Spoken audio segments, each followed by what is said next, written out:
do Christus Fiscus aqui, né? Pelo menos um pouquinho mais aí para a gente finalizar, né? Que vai aparecer então para nós agora essa ideia da sacralização, que foi o fim do comentário que eu fiz antes do texto do Schmitt, né? Então, oi, Denise, quer perguntar? Sim, professor.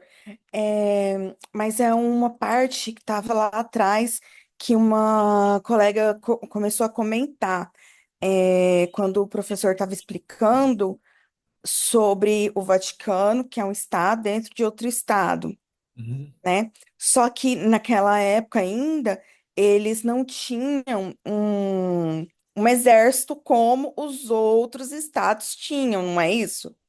E E eles não têm, depois né? que se cria Eles têm a guarda os suíça lá, né? Tipo, sim, mas efetivamente, depois, quando você vê mesmo a suposta guarda ali da igreja, quando se cria os Cavaleiros Templários. isso. Porque aí, Denise, tem uma questão interessante que é a seguinte, né? Ah, Vou deixar a foto aqui para a gente ficar aí nesse. A igreja, vamos dizer assim, a igreja de Roma, quando ela consegue o território ali do Vaticano e tudo mais, no limite, ela, vamos dizer assim, ela não é hum. mais uma instituição bélica como ela foi, né? Tipo, Uhum, então você não vê mais as guerras santas, como a igreja travou, por exemplo, como o Tiago me lembrou aqui, por exemplo, antes dos templários, são uma imagem desses exércitos, né, que eram sim, emprestados pelos monarcas, por exemplo, nas cruzadas. Eram os reis cristãos que uhum, financiavam isso. Então, não é que isso desaparece, tá? Tipo, você tem ainda, vou dizer, o exército de Cristo é a própria comunidade cristológica na Terra.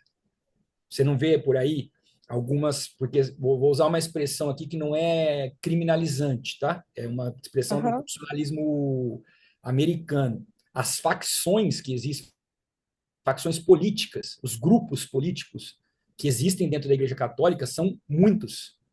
E existem aqueles que têm uma teologia mais combativa, né? Como o Tiago também colocou aqui, pegando um pouco, acho que eu deixei passar um pouquinho isso, que eu queria comentar, né? A teologia dos mundos antigos, né, da Mesopotâmia, existem teologias lá, né? Mas os pensadores católicos, especialmente espanhóis do século XIX, eles vão dizer que o catolicismo é a teologia que vence porque ela é justamente universal. Ela unifica num Deus sim, único, né? Pelo qual se combate. Então você não é incomum, você já deve ter visto aí na rua camisetas como Exército de Cristo ou Sou do Exército de Cristo. Isso é uma sim, militância de parte do catolicismo que, de fato, isso aí não é brincadeira, não. Isso é levado muito a sério. Se for chamado às armas, topa, entendeu? Então, assim, essa coisa que a gente vê muito colocada no nosso tempo, ligada ao mundo árabe, né, ao mundo persa, uma medida lá que se chama vulgarmente de Oriente Médio, né, sim, de combatentes religiosos, ela ainda está por aí, aqui no nosso tempo aqui no Ocidente. Só que ela não é tão mais visível assim. Porque, no limite, a igreja, em alguma medida, a igreja católica, ali no século XX, ela sai de cena como essa instituição bélica, essa instituição combativa. Né? sim, Aqui nós estamos vendo o núcleo dessa disputa, é a igreja disputando o governo. uhum, Agora ela faz acordos, né? Tipo, acordos, por sim. exemplo, que nós vamos ver aqui no Tratado de Tordesilhas, o Papa é o mediador do acordo das duas potências cristãs. E Então se seria mais ou reconhece a menos, autoridade. professor, seria mais ou menos quando você fala que existem várias vertentes ali dentro da Igreja Católica, né? Uns mais, vamos dizer Radicais, assim, outros não. ideais, vários ideais, alguns mais tendenciosos para o combate, outros não. Quando ela se divide na Igreja Ortodoxa, em duas igrejas, a que é instituída em Constantinopla ali. Para mim, não sei, está cortando um pouco o áudio. Eu não estou conseguindo ouvir a pergunta. Desculpa, Denise, Não, eu vou você repetir, falou de professor. Constantinopla e cortou para mim, desculpa. Seria. essas vertentes da Igreja Católica a gente observa quando se divide na Igreja Ortodoxa que vai para Constantinopla, né? Que é diferente ali do Vaticano. Sim. E tem mais ainda. Sim. O Carl Schmitt tem uma expressão, quando ele fala daquela democracia de base, ele tem uma expressão para significar que chama complexo oppositórum, né? Tipo, a igreja é uma instituição de oposições complexas.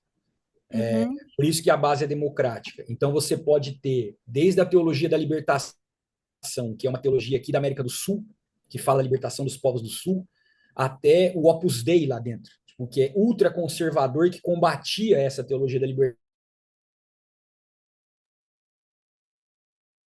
Para dar um exemplo histórico nominado, foi uhum, ele que destruiu teologicamente a teologia da libertação, a teologia latino-americana.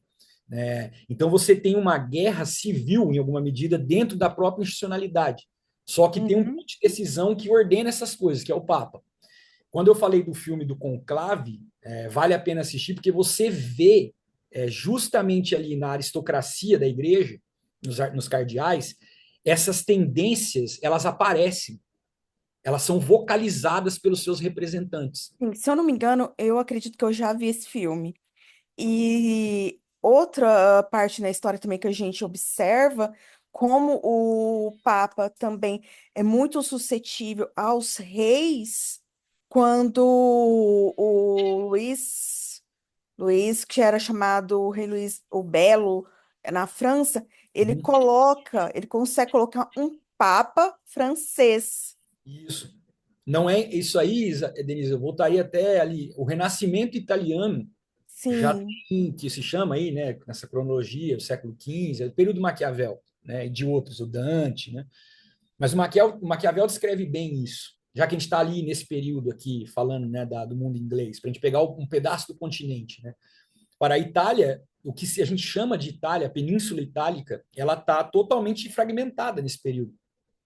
Você tem lá a clássica guerra do norte contra o sul, Nápoles contra Milão, né, que se reflete, inclusive, para quem gosta de futebol, até no futebol, né, o Maradona meio que unificou a coisa para Nápoles ali. Veneza contra. Eu Isso. esqueci o nome da outra cidade, Tem vários ali, né, mais que ou são menos. Tem várias guerras. alguns vão dizer que as primeiras cidades capitalistas, no sentido forte do termo, são ali, né, Veneza é uma delas e tal. O que o Maquiavel mostra para nós ali no Príncipe, por exemplo?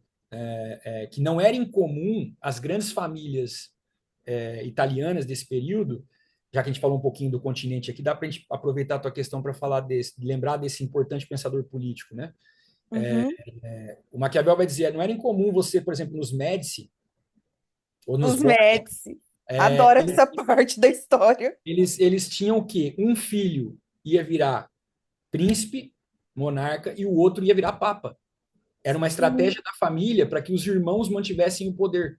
Né? Não era incomum sim, isso. Então você vai ter nas casas reais europeias depois toda essa estratégia. Primeiro, né, uma certa aristocracia de sangue, que é essa coisa de Roma, né, que os primos se casavam, lembram lá? A casa dos Bourbon, né? Tipo, você vai ter toda essa coisa, né? sim. Essa coisa Também os Borgia. dos Borgia, todos eles, né? Tipo, todos eles estão ali casando entre si para constituir famílias de sangue real, e esse sangue real vai operar tanto como principados ou reis e papas, Uhum. né? Alguns filhos vão para a igreja. Então era uma estratégia política acima de tudo, né? Tipo, então e aqui nesse momento, lá que a gente citou o Maquiavel, é bom a gente lembrar, só tem duas formas de Estado possíveis aqui depois do Maquiavel, que são repúblicas ou principados, ou são monarquias ou são repúblicas. E isso está colocado para nós até hoje. Se você olhar para o Ocidente, o que você tem? Monarquias e repúblicas. Então, assim, Sim.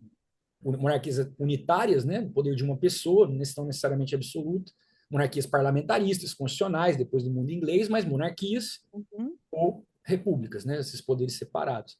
Então, e a igreja sai dessa cena internacional, vamos chamar assim, de disputa, mas dentro da própria instituição, essas disputas ainda existem.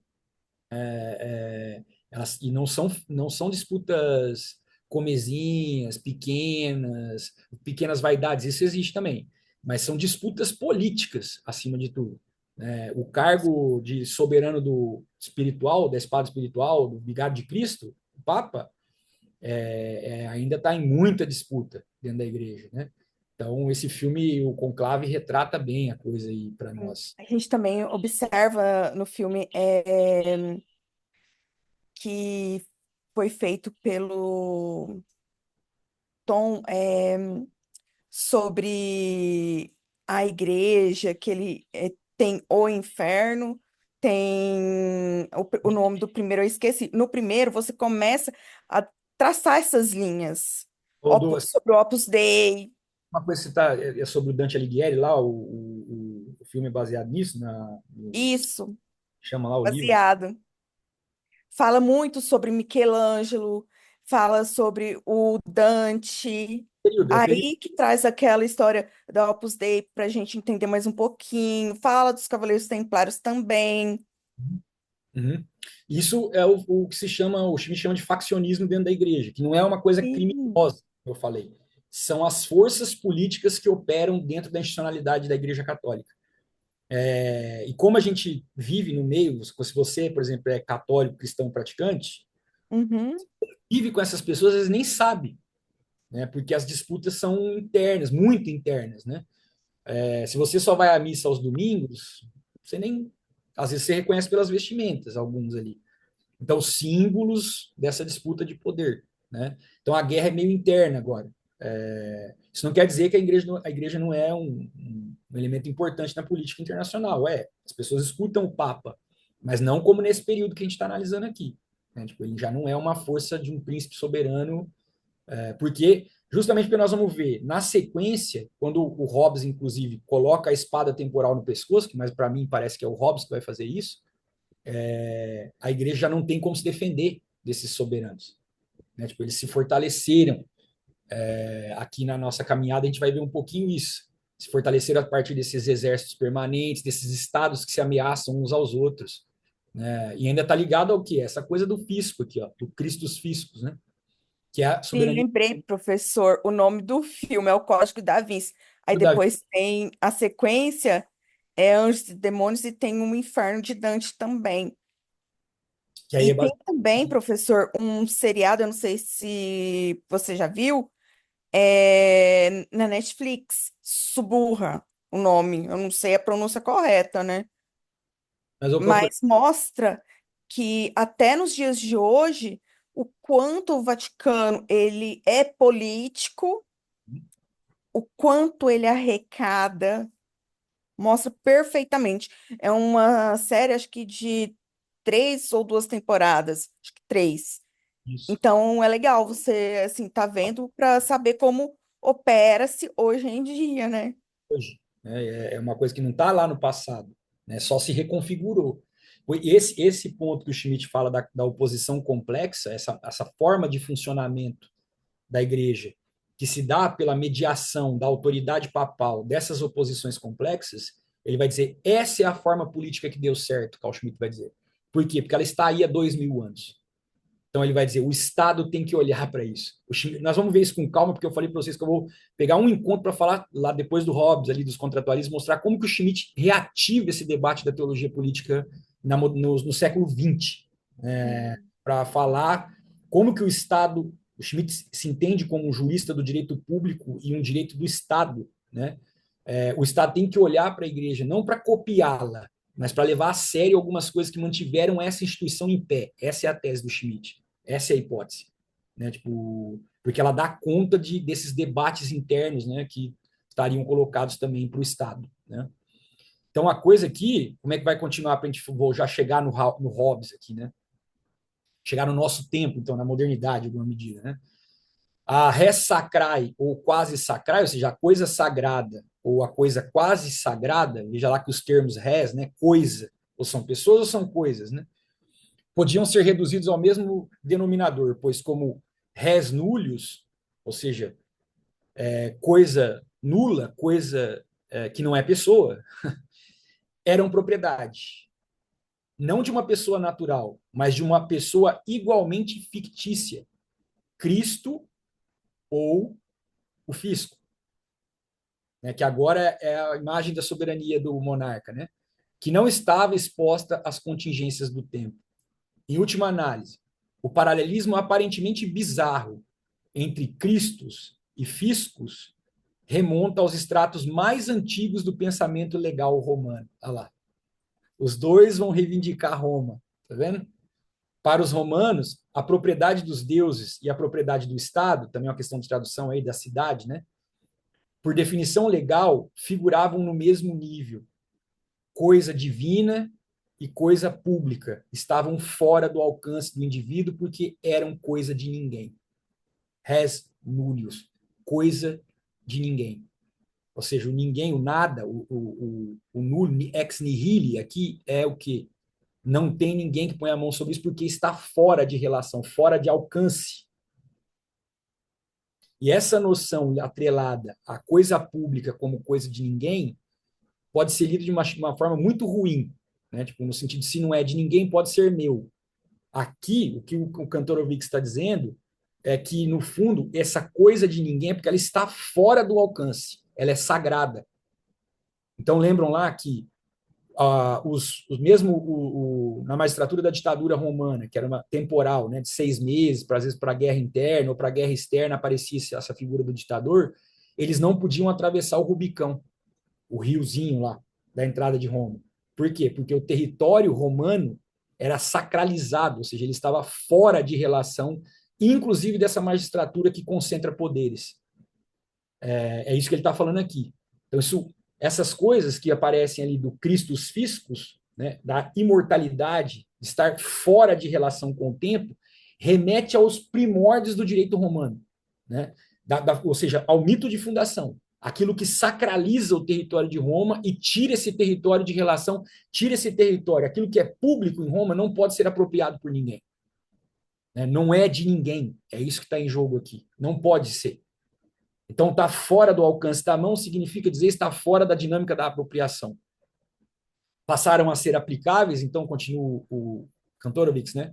Não apenas à propriedade da igreja, seguindo com isso a tradição da baixa antiguidade e da Idade Média, mas também a coisas pertencentes à nascente soberania do Estado secular. Novamente, como nos tempos da Roma Antiga, o termo técnico coisa nula ou coisa de ninguém expressava a ideia de que as coisas públicas e fiscais eram sacer. Sacer é a expressão latina para sagrado. Então, as coisas nulas ou as coisas de ninguém expressava a ideia de que as coisas públicas são coisas sagradas. Eram tão intocáveis e, consequentemente, tão perpétuas e além do tempo quanto as coisas pertencentes aos deuses, portadoras, na Baixa Idade Média, do símbolo legal de Cristo. Então, a coisa pública carregava o símbolo cristológico, assim, né, para justamente dar o sentido de sacralidade, de algo que está inalcançável, está fora da relação. Mesmo que seja um emblema, né, uma bandeirinha, que tem lá um símbolo, a cruz, por exemplo, justamente para remeter a essa coisa da sacralidade. Então, por fim, o fisco tornava-se um objetivo em si mesmo. Era tomado como marca registrada de soberania e, por inversão total da ordem original, poder-se-ia dizer que o fisco representa o Estado e o príncipe. Então, se nós queremos uma imagem de quintessência do que é o Estado, aquilo que é constitutivo da ideia de Estado, já passando para a modernidade, é o poder de polícia. É o poder de fiscalização. É o fisco.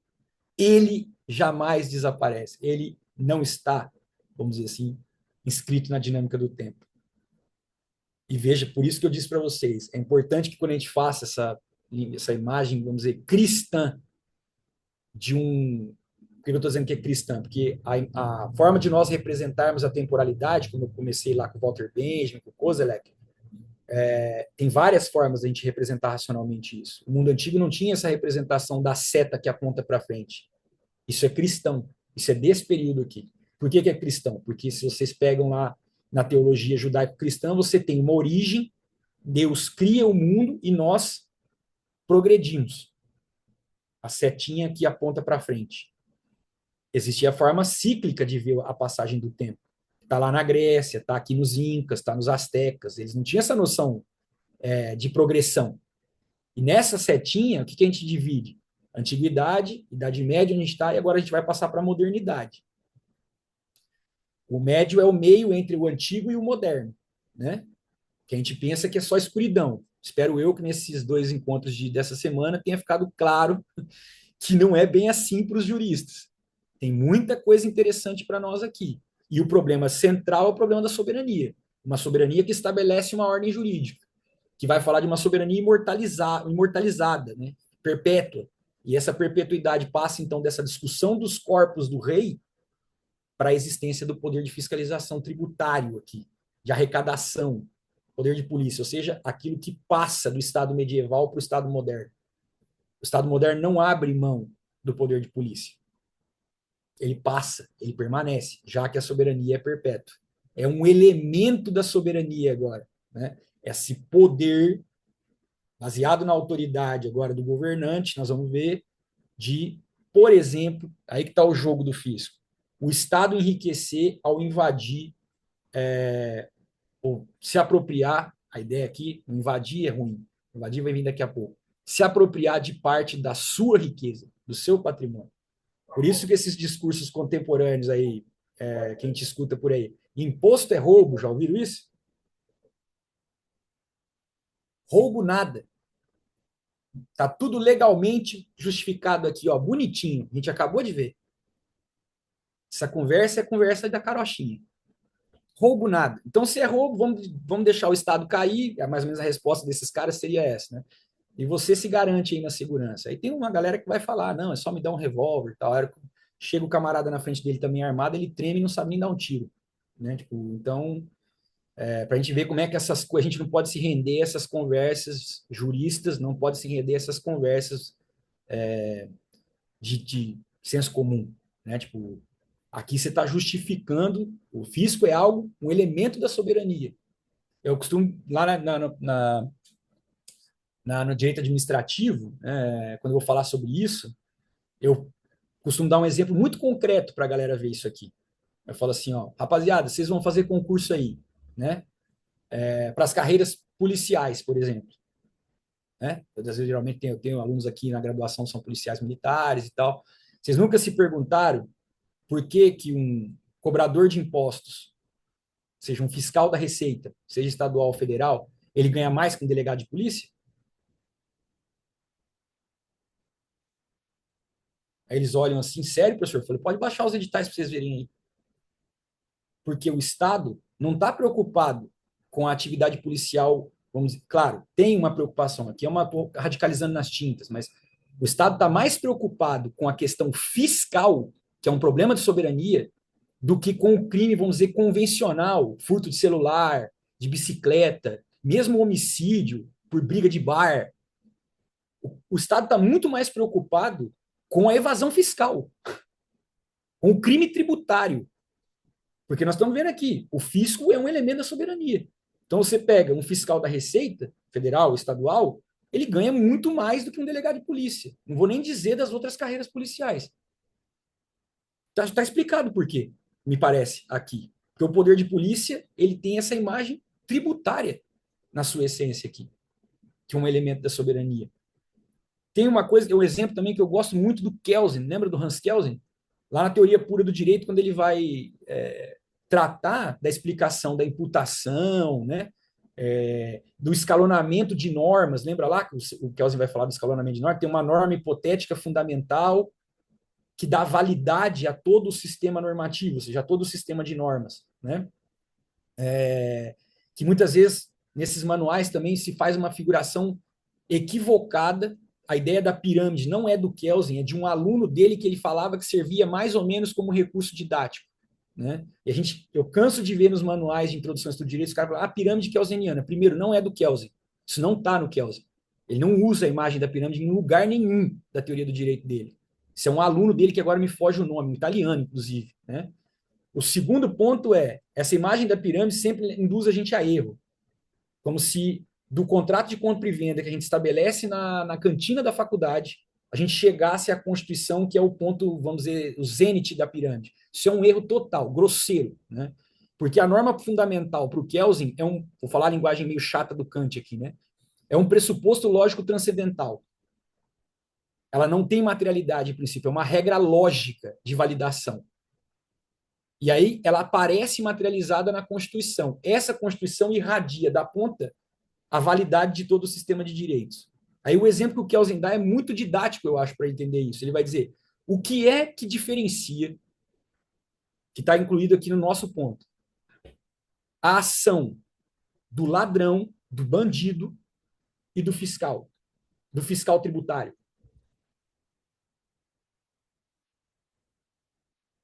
Esse é o exemplo do Kelsen.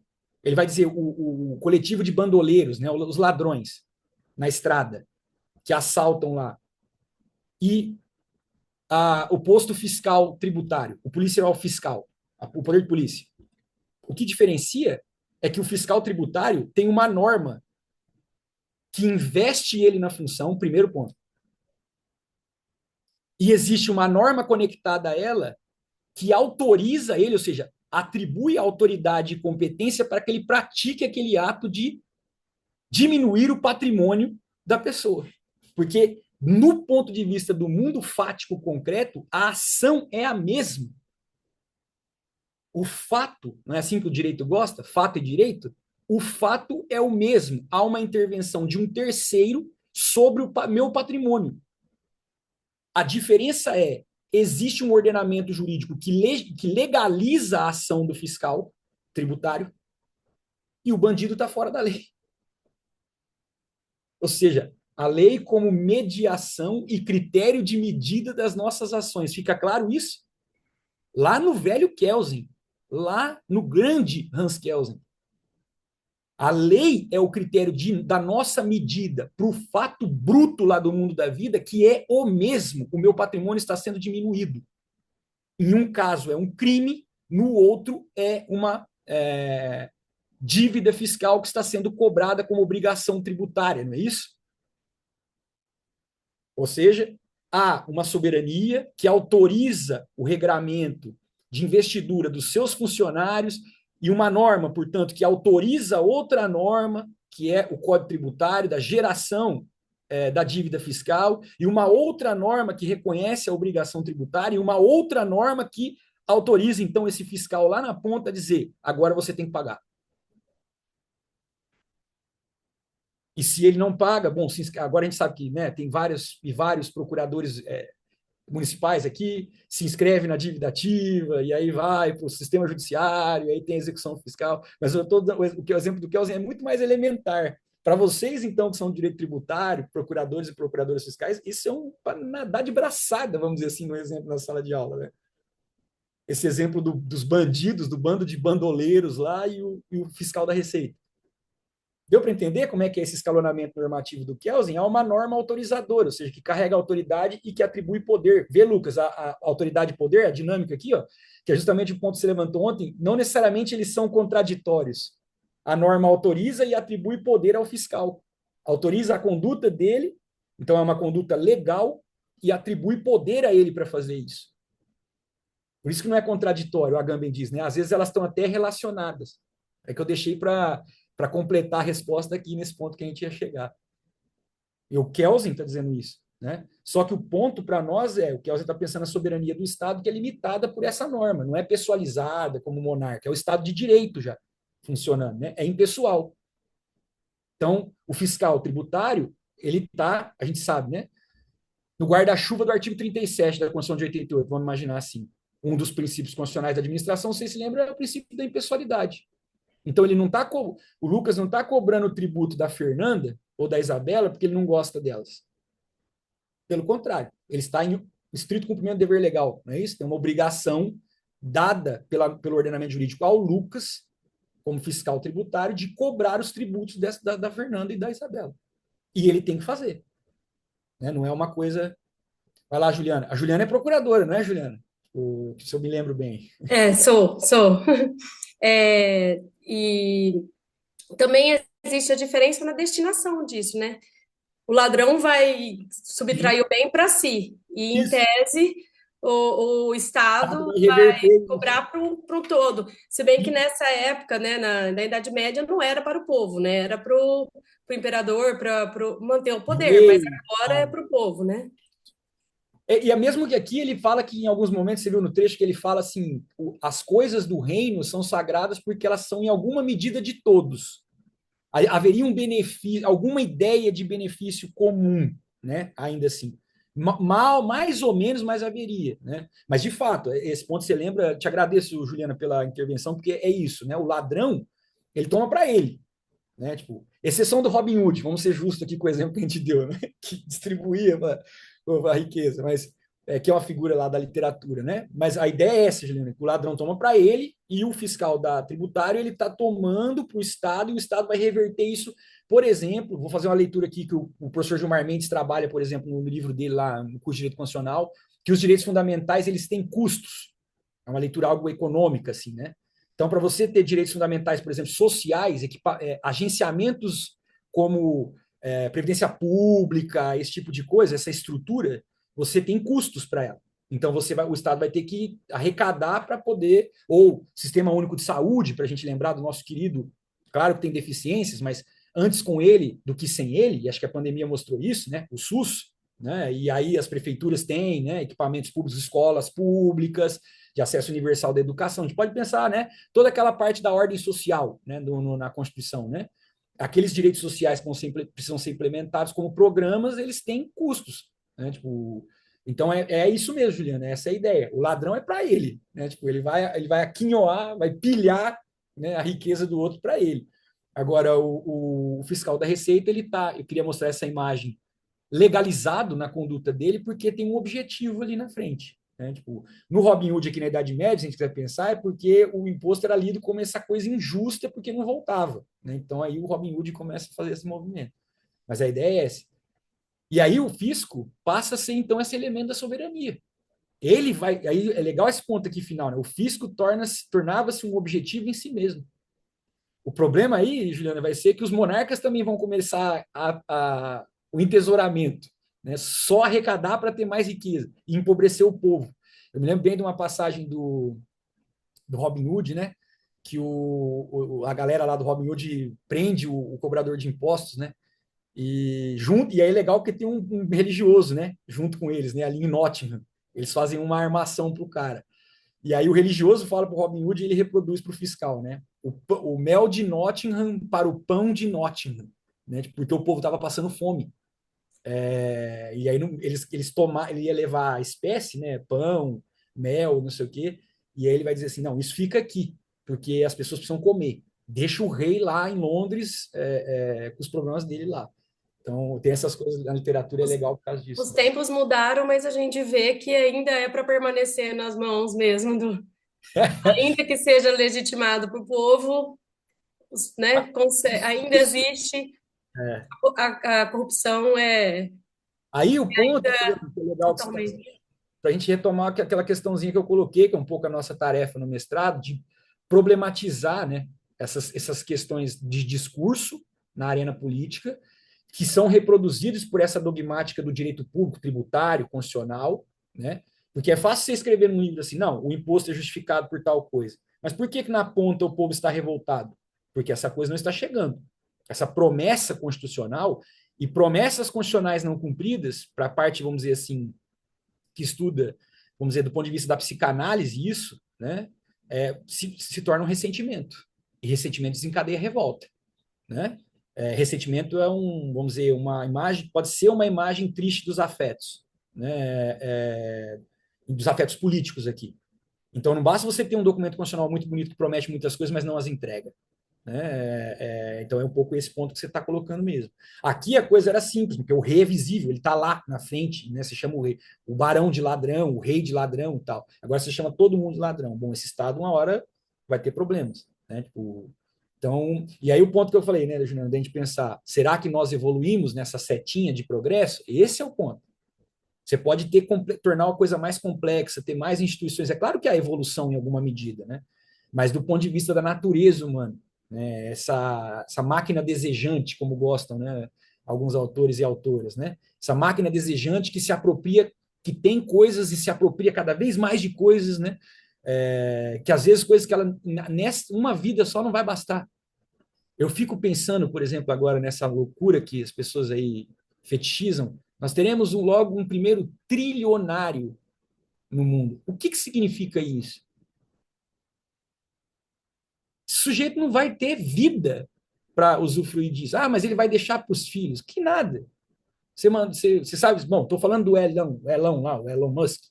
Tá mandando foguete explodindo, coisa aí, porque não tem o que fazer mais com o dinheiro. Né? Tipo, lembrar os bons e velhos estoicos. Tenham moderação, a vida é muito mais do que isso. A vida muitas vezes se faz nas coisas mais simples. Mais simples. Diria em termos espinosanos aqui, num bom encontro do sábado de manhã para a gente repensar coisas que a gente acha que sabe. Por exemplo, né? Tipo, ou ver uma criança correndo na rua, ou ver a cor da natureza, das flores, quando a gente passa por um jardim bonito, ou ver o pôr do sol de Foz do Iguaçu, nas cataratas, uma coisa assim, né? Para dar um exemplo de, às vezes, coisas que a gente nem observa, fica preso lá no celular, né? Então, olha lá, o fisco se tornou o objetivo por si mesmo, porque ele agora é a soberania, né? E vai dizer o Kantorovitz aqui, né? Olha lá, a perpetuidade do rei suprapessoal começou a depender também da perpetuidade da esfera pública impessoal. Então, se ele era suprapessoal, mas tinha o corpo, agora essa coisa da soberania, a soberania está se tornando impessoal. E aqui, meus queridos e minhas queridas, está a base do princípio constitucional da impessoalidade como princípio da administração pública.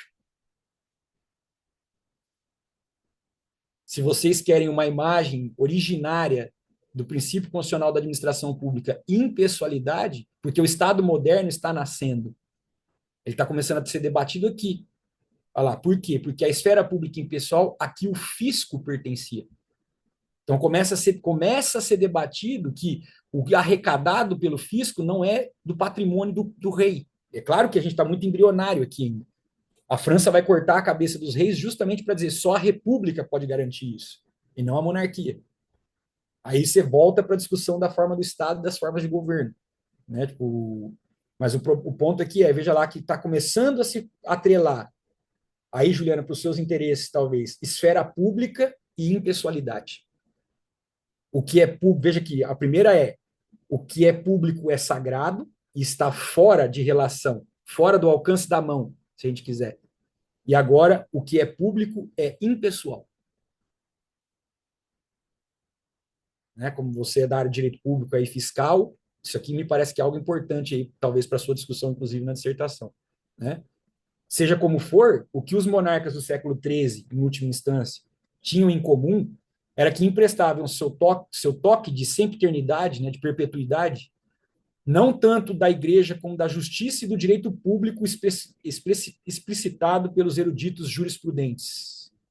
Então, olha lá o papel que os juristas estão cumprindo. Eles estão criando isso. Não são os intelectuais da igreja. Então, a gente não pode olhar com preconceito mais para a Idade Média. O papel que nós desempenhamos na Idade Média, nós juristas, é muito importante. Há muita criatividade aqui, vocês percebem? Muita criatividade teórica. No sentido de pensamento, reflexão sobre conceitos, instituições, né? Aí, veja lá, o direito público explicitado pelos jurisprudentes fosse pelo nome de justiça ou de fisco. Pronto. Vocês conhecem melhor do que ninguém isso aí, né? Justiça fiscal. Aí a Juliana já sorri, né? Tipo, onde está aparecendo essa relação? A antiga ideia de realeza litúrgica, pouco a realeza litúrgica dos rituais, né, do Império Romano, passando pela igreja até aqui, né, pouco a pouco se dissolveu e deu lugar a um novo padrão de realeza centrado na esfera da lei, que não carecia de seu próprio misticismo. A nova auréola começou a descer sobre o Estado nascente, secular e nacional, encabeçada, olha lá, por um novo pater patriae, ou seja, por um novo pai da pátria. Quando o Estado começou a reivindicar para seu próprio aparelho administrativo, para os tributaristas aí, Esse Estado vai se tornar mais complexo ainda, porque agora ele vai ter que desenhar um aparelho administrativo, vai começar na discussão sobre a administração do público, né? E instituições públicas, uma sempiternidade ou perpetuidade, que até então era apenas atribuída à Igreja, e pelo direito romano e pelos civilistas, ao Império Romano.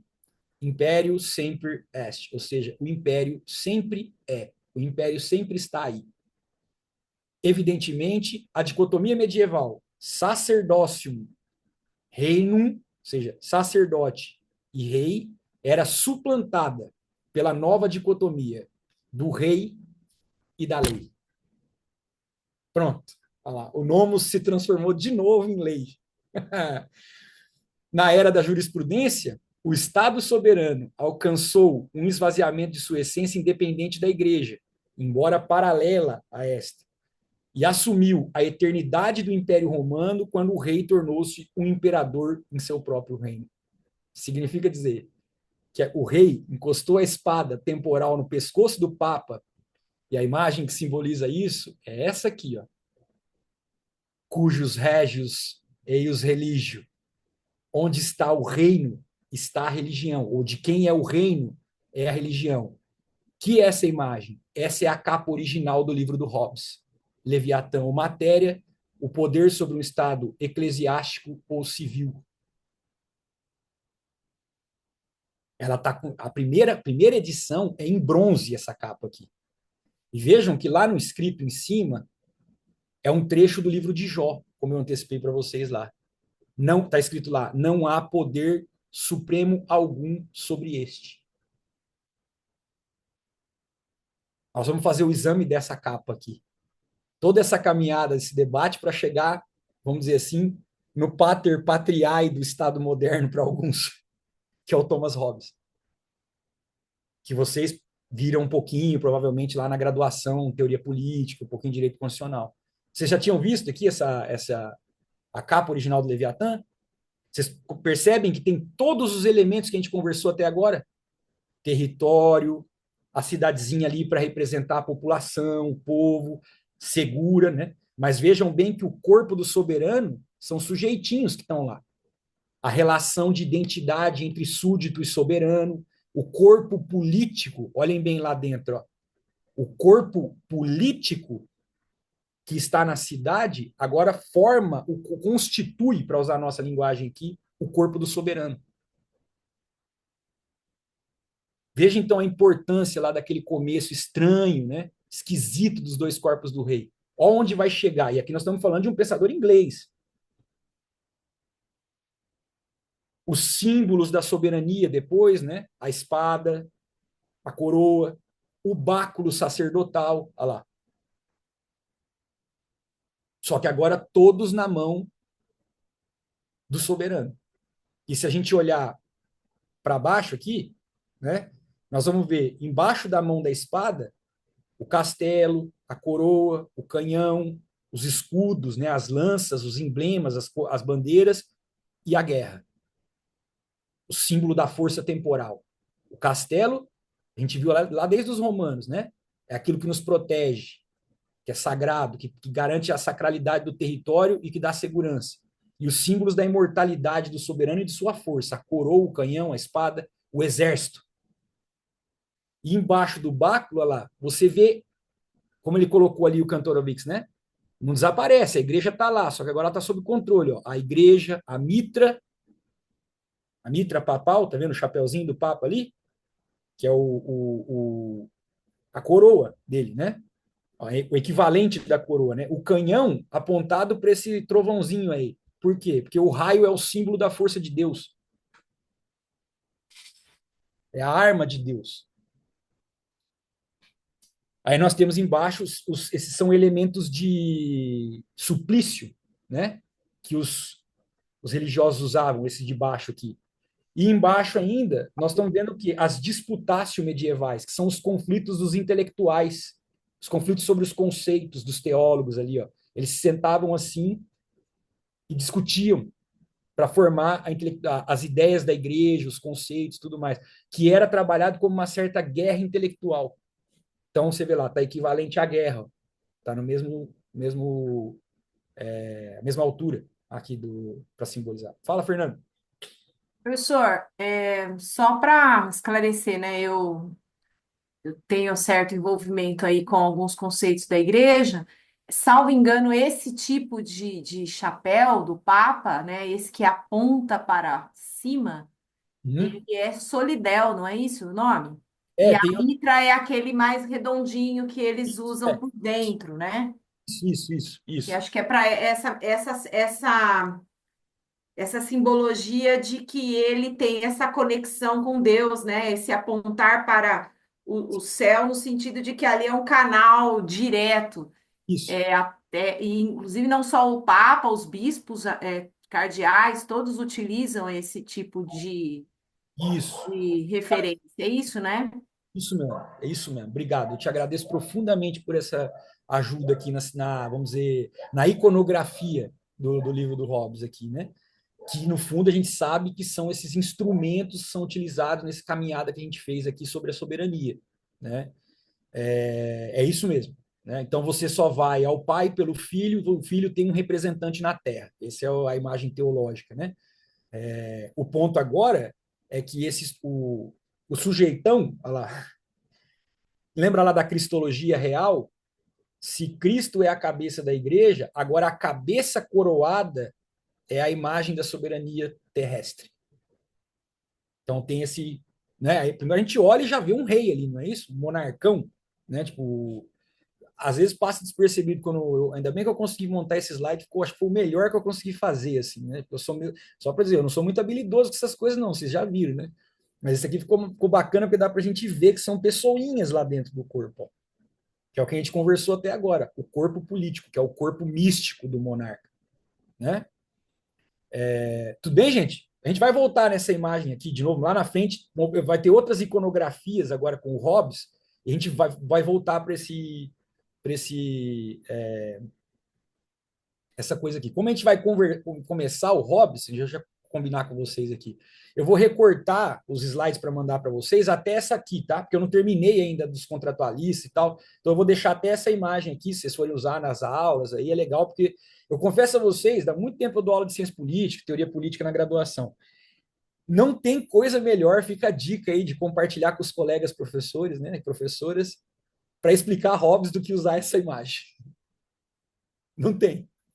A molecada entende. E outra coisa que eu presto atenção, como a gente vive num tempo deles visual, não é? De celular, não sei o quê, você projeta isso na sala de aula, ninguém olha para o celular. Eles ficam, vamos lá, galera, vamos ver como é que desmembrar essa imagem aqui. Aí eles vão, não, professor, ali, ó, a igreja está do lado do báculo, não sei o quê e tal. Eles começam a... É bem interessante usar a imagem. O que a gente tem que agradecer em alguma medida é o tempo tecnológico, né? A gente consegue baixar. Esse livro é de 1625, e hoje a gente consegue ver a capa original dele, né? Então, e para explicar os elementos do Estado, né? Então, todos aí, ó, a soberania retratada no sujeitão, o território, o povo, né? Todos esses elementos estão aí. Bom, então a gente está entrando pelo Via do Mundo Inglês na terceira parte, né? Naquilo que eu chamei de fronteira e neblina lá do nosso curso. Então, em 4 encontros a gente caminhou bem, né? Muito bem. Não quer dizer que vai acabar daqui 2 semanas, a gente vai até o fim, né? Em abril. E ver um pouquinho desses clássicos que estão colocados aí para nós desde a graduação, enfrentar um pouquinho o texto deles, né? Mas antes, né, eu tomei aqui de empréstimo no Mundo Fronteira. Agora a gente vai chegar então na questão do constitucionalismo moderno, né? Pela via da ideia da relação de soberania e teorias do contrato, né? Três basicamente são os clássicos, né? Hobbes, Locke e Rousseau, né? Que eu quero mostrar um pouquinho para vocês. Como é que tudo que a gente conversou até agora ainda está presente nesses caras, que a gente chama de pensadores políticos modernos. Dois deles estão ligados ao nascimento do constitucionalismo da modernidade, que é o Rousseau na França e o Locke na Revolução Americana, né? Mas eu tomei antes aqui o cuidado de pegar duas definições da Margiota e do Nicola Matteucci, que são definições dos dicionários de política, né? O dicionário, a enciclopédia de pensamento político organizada pelo Roberto Espósito e pelo Carlo Galli, que a Margiota escreve o verbete contrato social, né? Ela explica um pouquinho isso. E do Nicola Matteucci está no Dicionário de Política do Norberto Bobbio. Vocês encontram facinho na internet, PDF, os 2 volumes num arquivo só. Dicionário de Política do Norberto Bobbio, só digitar no Google. Para quem dá aula de teoria política e direito constitucional, é muito legal, porque são como dicionários, né? Então você tem o verbete, é um textinho pequenininho, de introdução mesmo, para você usar com os alunos, assim. É bem interessante, né? O primeiro, ele não tem tradução em português, então essa tradução fui eu mesmo que fiz, né, do italiano, para facilitar a nossa vida aqui. Então, para usar na graduação já é mais difícil, né? Você tem que ficar traduzindo os textos, então... Mas o do Norberto Bobbio é legal, né? Já tem tradução pela editora da UNB, já tem um tempo, né? Deixa eu ver se o meu... tem um volume que está por aqui, ó. Vocês verem. É esse da capinha amarelinha aqui, ó. Dicionário de Política, editora da UNB. E para nós mesmo, né, quando vai na atuação aí, os advogados, advogadas públicos, né, que precisa usar na petição aí alguma coisa de juízes, né, promotores e tal, uma coisa ligada às teorias políticas facilita a nossa vida, assim, para retomar algumas questões, né? Então, as definições aí de contrato, né, como é que a gente vai olhar para isso, né? O termo contrato, diz a Margiota, né, deriva do latim contractus, do verbo contraere. Politicamente, com o contrato se dá a origem da sociedade e se funda a autoridade. Então, veja que aparece por aqui, nós sabemos que o conceito de autoridade ele não aparece na modernidade. Ela está dizendo que, com a ideia do contrato na modernidade, se funda a autoridade. Beleza, vamos ver como. É isso que o Hobbes vai dizer, né? Tá ok, não está errado o que ela está dizendo. Mas por quê? Porque ela está fazendo um recorte no mundo moderno, nas teorias do contrato. Nós sabemos que a autoridade aparece lá no mundo antigo com os romanos, já no mito de fundação. Em particular, com o contrato se entende uma transferência voluntária do poder, olha lá, a gramática romana. Você funda a autoridade e transfere o poder. Autoridade e poder. Sempre esses 2 elementos aparecendo para nós aqui, né? Dos membros da sociedade, a autoridade política. Transferência que assinala o fim do estado de natureza e o início do estado social e político. Primeira definição, né? Geral, né? Para a gente ver o que importa para nós aqui. Apareceram todos os elementos das teorias do contrato. Estado de natureza, contrato, estado social, estado civil, estado político, né? Diz lá, então, o Nicola Matteucci, né? Em sentido muito amplo, o contratualismo compreende todas aquelas teorias políticas que veem a origem da sociedade e o fundamento do poder político, chamado, quando potestas, imperium, governo, soberania, Estado, expressões, vamos dizer, equivalentes para os teóricos, num contrato. Isto é, num acordo tácito ou expresso entre a maioria dos indivíduos, acordo que assinalaria o fim do Estado natural e o início do Estado social e político. A gente vê que tem uma correlação próxima, né? O que é importante a gente lembrar aqui, né, nas teorias do contrato? São categorias conceituais da modernidade que vão ser mobilizadas aqui, né? Então, quais são? 3, basicamente, né? Estado de natureza, contrato, estado social ou civil. Basicamente, são isso. E o movimento dos argumentos dos contratualistas é esse. Eles descrevem primeiro o que eles chamam de estado de natureza, depois o pacto ou o contrato e a constituição da sociedade civil, do estado civil, né? Pensando na nossa trinca, que nós vamos começar pelo Hobbes hoje, é sempre bom a gente ter esse cuidado, né? Eu sempre tomo esse cuidado lá com a molecadinha, vamos dizer, do primeiro ano. É uma maneira carinhosa de chamar, né? Porque a galera é bem novinha, eu, né, já estou do meio para o fim, aí tenho mais passado do que futuro. Então, a coisa é o quê aqui? Eles são uma corrente de pensamento políticos, contratualistas, não são só os 3, Hobbes, Locke e Rousseau, né? Tipo, você tem vários juristas, Pufendorf, né? Alguns que dialogam criticamente, Hugo Grotius, né? A gente vai falar um pouquinho deles depois. Mas eles não estão falando a mesma coisa. É isso que eu quero mostrar um pouco também para vocês. Por isso nós vamos ver os textos deles. Porque certa feita eu ouvi uma vez de um professor de direito constitucional que eles falavam tudo a mesma coisa.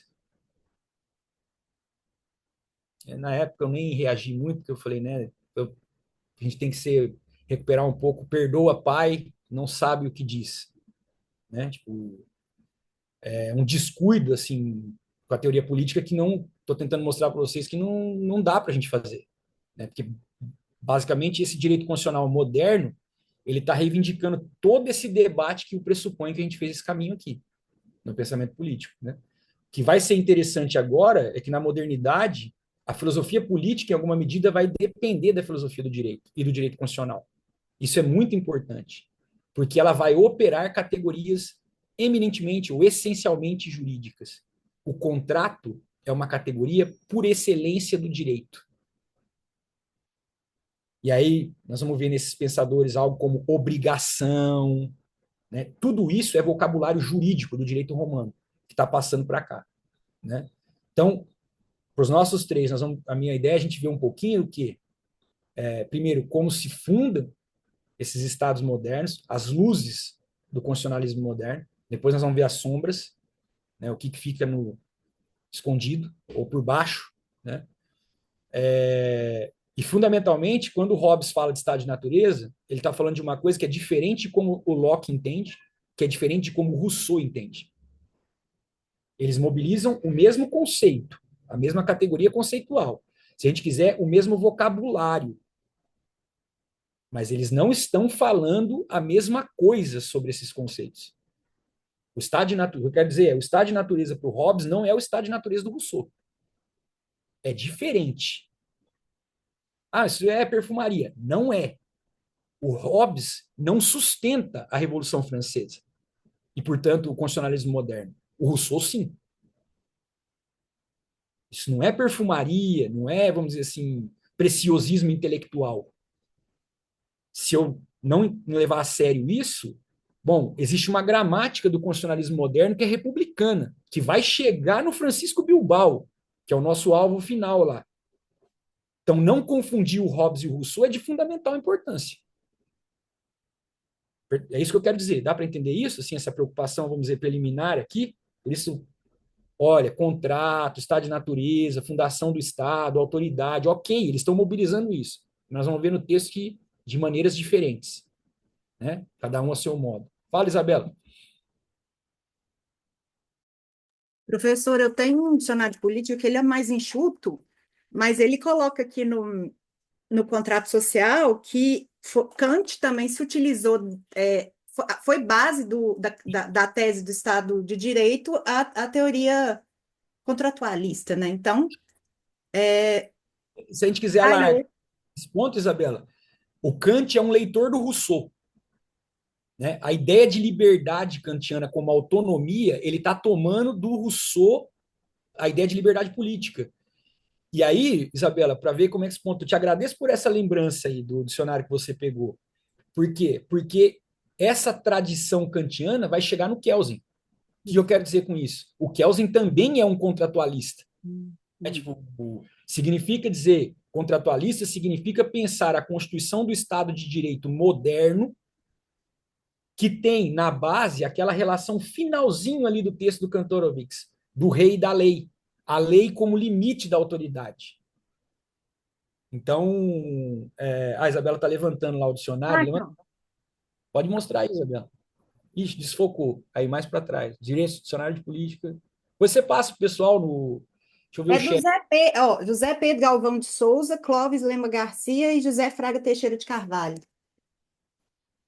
Então, essa coisa essa coisa de usar os dicionários de política é interessante para a gente usar assim, não só aqui, né, mas na graduação principalmente, né? Eu vou pegar um pouquinho aqui o chat, que eu desculpo, pessoal, que eu não consigo abrir tudo junto, sou meio inexperiente com isso, e aí eu vou deixar aqui no cantinho aqui, e aí eu consigo ir acompanhando, né? Deixa eu só pegar aqui o filme. A Denise comentou, acho que a Denise fez o comentário depois com o microfone, né? O Alessandro tá aí? Nem colocou nessa perspectiva, o direito é a possibilidade de legitimar medidas autoritárias, nessa perspectiva, o soberano instrumentaliza o direito e não o contrário, o direito lhe dá origem. É isso, meu caro. Eu não sei se é o Alessandro, nosso aluno aqui, acho que é o Alessandro Zene, né? Meu amigo, que vocês conheceram. Tô aqui, Caio, tô te ouvindo. Sua câmera, eu não estou te vendo aqui no Ah, meu fica canto. tranquilo, tudo bem, tá. Então, desculpa eu só comentar agora, aproveitando que a Isabela fez esse ponto, né? Então, é isso, meu caro, né? A instrumentalização, medidas autoritárias. Esse ponto é a questão da tensão, né, da lei da autoridade, né? O ponto agora, talvez aqui, pensar, Isabela, Alessandro, é como é que vai ser articulada essa noção de autoridade e lei, no sentido do Estado moderno, né? E aí, então, aí o Alírio citou aqui destinatários de deveres fundamentais, uma citação, né? O dever de pagar impostos, contributo para a compreensão constitucional do Estado fiscal. Aí, de uma doutora portuguesa, legal, que a gente estava conversando, né? Opa, acho que eu pulei aqui, peraí. Deixa eu voltar aqui. Eu estou abrindo o chat aqui. E aí tem um comentário sobre o Solidel, que a Isabela fez também para ajudar ali naquele da Fernanda. Desculpa, gente, eu ficar olhando o chat depois, que eu não consigo abrir tudo, eu não tenho muita habilidade, né? Mas na medida do possível eu vou olhando, tá? Então, aqui esse cuidado aqui, para a gente. Não é preciosismo isso aqui. Porque o constitucionalismo se estrutura a partir de dois contratualistas, basicamente, Isabela, você lembrou do Kant, né? Que é o Locke e o Rousseau. Assim, esse constitucionalismo que a gente leva mais presente aqui. Porque o Hobbes é associado ao Estado absoluto, né? Que é discutível também, em alguma medida, né?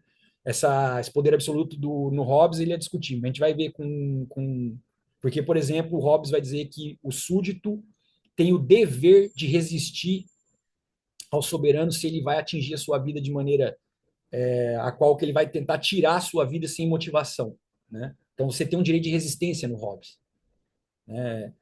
Eu vou me atrever aqui a dizer que talvez a gente esteja diante de uma outra forma do liberalismo, mas isso é coisa que vai ficar lá para o fim, né? Então, soberania e teorias do contrato. Então, o nosso ponto é, todos os contratualistas, cada um à sua maneira, ao pensar a fundação do Estado por um contrato, eles estão preocupados com o problema da soberania. Esse é o primeiro ponto. Do ponto de vista político, eles estão preocupados com o problema da soberania, né? Que é o problema que a gente viu que está lá no debate medieval também, né? Então, no Hobbes, né? O trecho aí que palavrinhas-chave para a gente ter aqui, né? Soberania, medo e esperança. Esse aqui é um recorte do famoso capítulo 13, né? Está lá na primeira parte. A gente pode, o Leviatã, vocês se lembram, né? Tem 4 capítulos, né? O primeiro é sobre o homem, o segundo é sobre o Estado, e depois os 2 últimos é a parte que a gente vai ver da teologia política, né? Que é o Estado eclesiástico e a questão final lá, que é do poder papal, alguma coisa assim. Ele vai falar sobre a excomunhão, é bem interessante, assim, esse poder do Papa e tal. Esse é o capítulo 13, né? Que é da condição natural da miséria da existência humana, basicamente o título. Que é um trechinho, alguns trechinhos do capítulo 13, né, que é o mais, vamos dizer assim, importante dessa primeira parte, né, que o Hobbes vai fazer a antropologia filosófica dele, ou seja, pensar a natureza humana, que condição ela está, né, onde ela está, e por que o Estado é necessário. É basicamente isso. E aí, Isabela, chegamos no ponto que você colocou no finalzinho da primeira parte. Qual é o cenário que o Hobbes está observando? Isso é importante ali no século XVII em inglês. As guerras de religião, né? Então, o cenário que ele vai justificar a soberania, que no limite tem, no fundo, essa imagem aqui, é porque esse soberano vai ter que dar conta, principalmente das guerras de religião, que é uma guerra civil instalada ali pelo protestantismo, né? Que a gente viu que os ingleses tinham lá um contato com o mundo católico também e tal, né? E aí por onde começa a coisa, né? Olha lá, desta guerra de todos os homens contra todos os homens, frase clássica, né, do Hobbes, né? A guerra de todos contra todos. Também isto é consequência, que nada pode ser injusto. Então, diz o Hobbes, as noções de bem e mal, de justiça e injustiça, não podem aí ter lugar. Onde não há um poder comum, não há lei. E onde não há lei, não há justiça. A gente sabe que esse atrelamento com a lei e justiça está desde o mundo antigo. Faz parte da concepção de nomos, não é? distribuição justa e tal. Mas ele está dizendo, onde não há poder político, poder comum, não tem lei, não tem autoridade. Onde não existe isso, você não pode falar de justiça. Na guerra, ou seja, o estado de natureza, para ele, é isso. Na natureza, no cosmos, para a gente usar uma imagem bem didática, assim, não tem justiça e injustiça, bem e mal. Quando um tubarão ataca uma tartaruga no oceano, é instinto. Ele sente fome, ele se alimenta. Nós representamos a justiça e a injustiça nesse cenário. Fomos capazes, vocês conhecem bem lá o filme do Spielberg, de representar o tubarão branco, aquele magnífico animal dos oceanos, tão divino quanto qualquer um de nós, como um assassino sanguinário. Mas isso é uma forma de representação humana, porque o tubarão branco não é esse assassino sanguinário. Ele apenas existe, vive de acordo com seus instintos, naturalmente. Não faz juízo moral. Nós representamos o tubarão branco, as baleias orca, como baleias assassinas. Esse adjetivo assassino é do nosso mundo, não é do mundo deles. Quando a onça pintada ataca um animal menor na natureza, ela não está fazendo um juízo de moral sobre justiça e injustiça. Ela tem fome, ela preda. E nem sempre é um animal menor. Vejam os vídeos lá no Pantanal. Elas predam jacarés. E nós não somos, vamos dizer assim, o alvo deles. Eu gosto de lembrar isso, porque esse é o medo humano que representa essas coisas. Veja lá, quando eu gosto de assistir, ver as matérias lá sobre o Pernambuco, surf, né? Eu gosto dessas coisas de esporte radical. Eu gostava mais quando era mais jovem, mas ainda acompanho. Tem muitos ataques de tubarão no Pernambuco, né? Vocês se lembram? Pode ver que não tem ataques como no filme, que o tubarão leva o rapaz para o fundo lá e come o cara. Eles atacam porque eles olham de baixo para cima, os garotos estão sentados nas pranchas, né? Mexendo a perna, esperando a onda. A leitura, vamos dizer, que eles fazem é de que aquilo é uma tartaruga, ou seja, está dentro do circuito alimentar dele, então ele ataca. E aí quando vi e li essas coisas, eu tenho uma prima que, inclusive, trabalha aí na Unesp de Bauru, que é bióloga, que mexe com vida marinha. Eu falei, tá correto isso, Daphne? Ela falou, corretíssimo, é assim. Ele confunde o ser humano com uma presa. Não tem juízo de justiça e moral ali. Tem um instinto da alimentação. Ele ataca. E muitas vezes o que ele faz? Ele solta quando ele percebe que não é. O problema é que a mordida do branco, né? Aí acontece dos meninos perderem a perna, alguns morrem porque perdem muito sangue. Mas não é um cálculo, percebe? De justo e injusto, moral e imoral. Estou dizendo essa imagem já do animal porque vocês conhecem o que o Hobbes vai afirmar depois. Homo homini lupus. O homem é o lobo do homem. Ele usa essa metáfora do animal. Vou comentar mais um pouquinho. Já para gente mais para frente. Ter a ideia do que o Hobbes está aproximando isso, a gente tem que tomar um cuidado com essa imagem. Porque o que ele está dizendo inicialmente é isso aqui. Não há injustiça na natureza. Não existe. Porque não há um poder organizado ali. Justiça é um conceito da representação da vida humana, do nomos humano, da ordem política humana. Na guerra, a força e a fraude são as duas virtudes cardeais. A justiça e a injustiça não fazem parte das faculdades do corpo e do espírito. E aqui um ponto, que eu acho que eu recortei para dar tempo. Ele começa esse capítulo, né, deixa eu só ver se não está no outro, se eu não inverti aqui. Não. É isso mesmo. Ele começa esse capítulo 13 com a seguinte afirmação, mais ou menos de cabeça.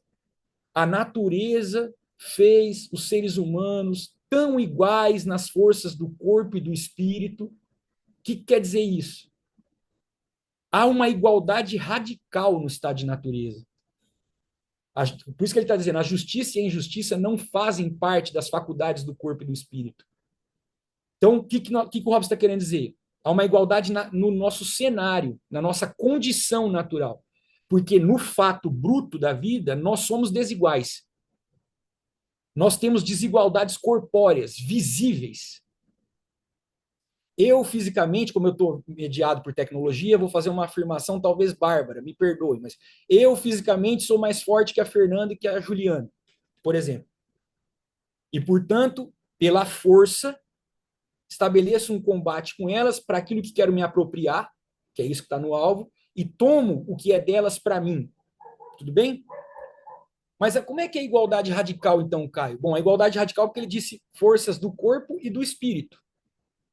Razão. O que essa razão vai fazer? A Juliana e a Fernanda, que são vizinhas, vamos dizer assim, vão dizer, bom, vamos nos aliar aqui e vamos dar combate a ele, que vem tomar aquilo que é nosso. O que quer dizer isso para o Hobbes? Ora, isso é um engenho do espírito. Significa que dizer que a Fernanda e a Juliana, aliadas, elas têm tanta força, quer dizer, em termos hobbesianos, tanta possibilidade de me causar a morte quanto eu tenho a elas, do ponto de vista da minha supremacia do corpo físico.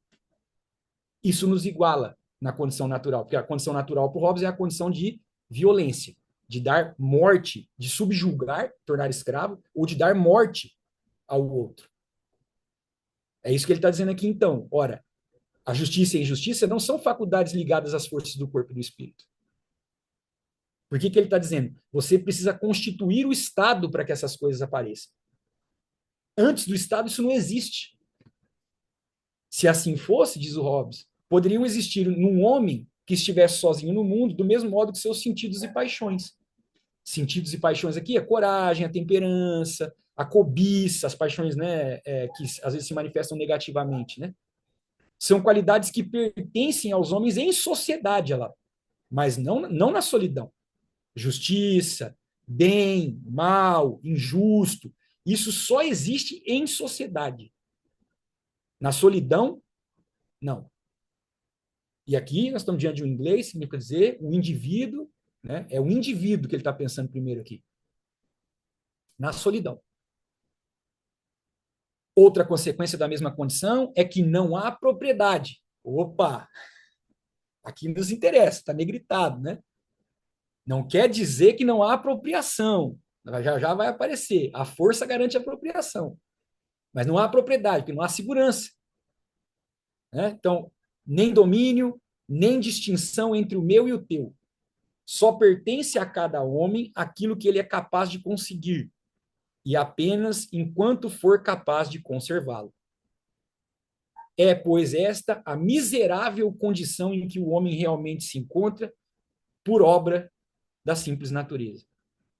Embora como uma possibilidade de escapar a ela, que em parte reside nas paixões, e em parte em sua razão. As paixões que fazem os homens tender para a paz são o medo da morte, o desejo daquelas coisas que são necessárias para uma vida confortável e a esperança de consegui-las através do trabalho. E a razão sugere adequadas normas de paz em torno das quais os homens podem chegar a um acordo. Então, veja lá, para a gente ver, esse trecho é muito importante. Nós somos, no limite, indivíduos desejantes, desejamos tudo, só que no estado que a natureza nos coloca, o estado de natureza, portanto, é de uma igualdade tal das forças do corpo e do espírito que nós não conseguimos conservar permanentemente tudo. Porque, como eu disse, mesmo que eu seja mais forte, a Fernanda e a Juliana podem tomar o que é meu a partir de uma aliança, de um acordo. E aqui, veja lá que não é um estado de desrazão irracional, pelo contrário. Esse também tem essas leituras de introdução, muitas vezes de manuais de filosofia política, que é algo ruim. Quem é que está lá? O estado de natureza, para o Hobbes, não é um estado transcendente, fora do mundo, imaginado, literato, não. O estado de natureza somos nós que estamos lá. Quando ele vai fazer a antropologia filosófica dele, ele está falando de nós, os indivíduos. Por isso que ele fala de desejo, de cobiça, fundamentalmente aqui de medo, esse afeto do medo, que vai mobilizar, não é só negativo, tá? Essa questão dos afetos negativos é algo ruim. O medo nos conserva vivos, o medo da morte. Então, ele não é negativo fundamentalmente, mas pode assumir uma função negativa, por exemplo, como eu tenho medo da Fernanda e da Juliana, eu as ataco nesse estado. Deu para entender isso? Vocês conhecem isso na linguagem de direito penal, não conhece? Legítima defesa putativa. Um inimigo conhecido. Não é assim lá o exemplo? Desculpem os penalistas pela minha grosseria no direito penal. Né? Mas é o quê? Você tem um inimigo e o exemplo lá dos manuais é esse, mas você não mudou, né? É que eu estou muito desatualizado. O cara vai pegar maço de cigarro, acho que não deve ser mais esse, porque fumar hoje em dia, né, tá meio em baixa, e você acha que ele vai sacar uma arma, você vai lá e dá um tiro nele primeiro. Não é assim? É esse estado de natureza. Eu estou andando lá colhendo as minhas frutinhas e já briguei com a Fernanda e com a Juliana. E eu vejo elas duas. O que eu faço? Eu ataco elas primeiro, porque eu sei que elas têm pretensão de me matar. Eu imagino que elas têm pretensão de me matar. Um elemento central no primeiro livro do Leviatã, do homem, né, é a imaginação. O Hobbes vai dialogar com isso, né? Sonho, imaginação. É um racionalista, em última análise, né? Por isso que não dá para falar, não, isso é irracional. Não, é racionalista. Né? A máquina maquinárum está no indivíduo também, né? Nós somos máquinas desejantes, que fazem escolhas. E veja como é bem em inglês aqui, Alessandro. Uma razão que calcula benefício, né? Em grande medida. Faz um cálculo de prazer e dor, se a gente quiser usar a imagem do utilitarismo. Né? Está calculando quais são as coisas necessárias para uma vida confortável. Tem desejo disso. Tudo bem, gente? Até aqui? Mais ou menos, aí para lembrar um pouquinho do Hobbes agora com o próprio texto dele, né? Então veja lá que o estado de natureza não é fantasioso. Ele está tirando o que de cena? O estado como a gente vai conhecê-lo agora. O estado como poder comum que nos mantém sob controle, como ele vai dizer. Como autoridade. Esse é o ponto para o Hobbes. No estado de natureza não tem autoridade, e nós sem autoridade, com liberdade total em condições de igualdade, nós nos matamos uns aos outros, nós estamos em guerra. E aí o ponto importante, perdão, estamos em guerra não, o ponto importante que eu queria destacar, essa guerra não é presente o tempo todo no Hobbes, tá? Nós vamos ver isso aqui. Ela está no horizonte, nós não estamos fazendo guerra o tempo inteiro, mas ela é potencial. E isso isso nos dá uma condição de vida muito miserável para o Hobbes. Porque nós estamos vivendo no medo. Vivendo com medo, né? Melhor dizendo aqui. Tudo bem? Diz na sequência aí do capítulo 13, né? O direito de natureza, aqui os autores geralmente chamam ius natural, aí tem eu coloquei a lei no meio, esquece esse ius natural, é a liberdade que cada homem possui de usar o seu próprio poder da maneira que quiser, para a preservação da sua própria natureza, ou seja, de sua vida. E, consequentemente, de fazer tudo aquilo que seu próprio julgamento e razão lhe indiquem como meios adequados a esse fim. Isso é o direito de natureza para o Hobbes. Né? E eu lembro que eu antecipei ontem a diferença entre lei e direito para ele. Lei, você não tem escolha, você não tem liberdade. Ele não falou lei da natureza aqui. Ele falou direito. Olha lá. Por liberdade entende-se, conforme a significação própria da palavra, a ausência de impedimentos externos. Nada te limita. Nada te impede de agir. Aí ele define lei da natureza lá. Uma lei da natureza é um preceito ou regra geral estabelecido pela razão, mediante o qual se proíbe a um homem fazer tudo o que possa destruir sua vida ou privá-lo dos meios necessários para preservá-la. A lei natural que opera no nomos da terra, no nomos da ordem natural, da physis, né? O que ele está transportando? Essa imagem para cá para dizer, veja lá que a gente viu no Cícero isso, né? A lei natural é a razão, é aquilo que nós compartilhamos uns com os outros. E ela nos impede de fazer algo que nos prejudica, a nossa própria vida. Então, o direito consiste na liberdade de fazer ou omitir, ao passo que a lei determina ou obriga a uma dessas duas coisas. Se a gente quiser esquematizar isso, direito é igual liberdade, para o Hobbes, lei é igual obrigação. E isso para os juristas deve fazer sentido, né? De modo que a lei e o direito se distinguem, lá, tanto como a obrigação e a liberdade.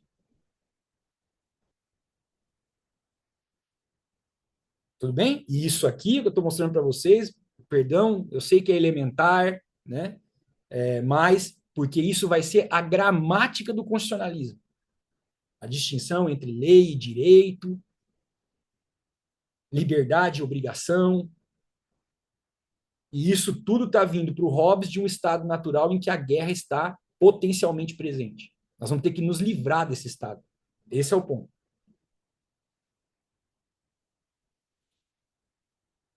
Então, diz lá o Hobbes, né? Portanto, enquanto perdurar esse direito de cada homem a todas as coisas, como não há autoridade, não há poder comum, aí, Fernanda, veja lá, o homem, o ser humano tem direito a se apropriar de todas as coisas. Isso instala esse estado de guerra, não permanente, mas possível, né? Não poderá haver para nenhum homem, por mais forte e sábio que seja, corpo e espírito, força física, sabedoria ligada ao espiritual, à razão, a segurança de viver todo o tempo que geralmente a natureza permite aos homens viver. Consequentemente, é um preceito ou regra geral da razão, que todo homem, portanto, é uma lei. Né? Todo homem deve esforçar-se pela paz, na medida em que tem esperança de consegui-la. E caso não a consiga, pode procurar e usar todas as ajudas e vantagens da guerra. A primeira parte desta regra encerra a lei primeira e fundamental de natureza, isto é, procurar a paz e segui-la. A segunda encerra acho que é a suma do direito de natureza, isto é, por todos os meios que pudermos, defendermos-nos a nós mesmos.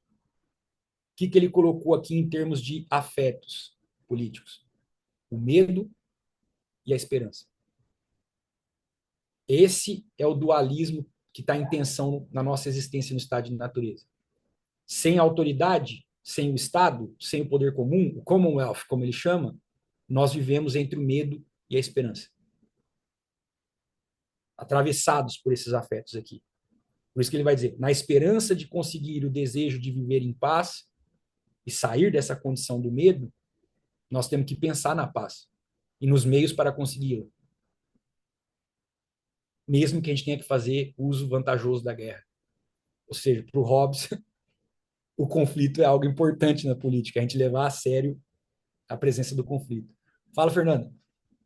Professor, ele tá construindo um raciocínio de que a depositar a solução para esse binômio medo e esperança, a solução disso é o Estado. Ele está construindo isso. Isso, é justamente isso, Fernando. Ah, que maravilha isso aí. É aí que ele vai chegar. Ó, dada esta condição, entre o medo e a esperança, a gente, né, tá atravessado por isso, a razão vai encontrar uma saída. A razão vai encontrar, a razão vai apontar. Precisamos de um poder comum que nos mantenha sob controle e que limite a nossa liberdade. Isso se chama Estado. É justamente aí, Fernanda, que ele vai chegar. É assim que ele justifica o Estado. E esse Estado aparece a partir de um acordo. Ou seja, a limitação da liberdade não é uma delegação completa da liberdade ao Estado. Pelo contrário, nós fazemos um pacto. Nós vamos chegar lá. Nós vamos chegar nessa imagem do contrato. Mas é justamente no Estado que ele vai chegar, Fernando. Isso aqui tudo é para ele dizer: o Estado é necessário. Porque os seres humanos... Aqui tem um diálogo velado com Aristóteles, na Affectio Societatis do Aristóteles, ou seja, aquela afirmação aristotélica que a gente viu de que o homem é um animal político, que ele vive em sociabilidade. Aquilo faz pensar naquela dinâmica daquela sociedade aristocrática grega, que ele vive em paz ou em desacordos razoáveis, né? Porque aquilo é uma aristocracia. O Hobbes, como bom inglês, está dizendo, não, são indivíduos que têm liberdade plena de apropriação do mundo e eles vão entrar em conflito, e esse conflito será sangrento, né? Essa é a imagem que o Hobbes está construindo aqui, porque não existe nada que os ponha sob controle. A liberdade é total. A condição da igualdade é tão radical que, e veja lá, veja que nós estamos diante aqui já, Fernando, dos dos três elementos centrais da Revolução Francesa, liberdade e igualdade, que são categorias jurídicas jurídico-constitucionais muito importantes, né? E ele está dizendo o quê? Ora, essa igualdade radical, ela é uma liberdade sem freio. E nós vamos entrar em conflito por conta disso, né? Esse é o ponto. E aí, o que ele está pensando aqui, Fernando? O horizonte aqui é o Estado, né?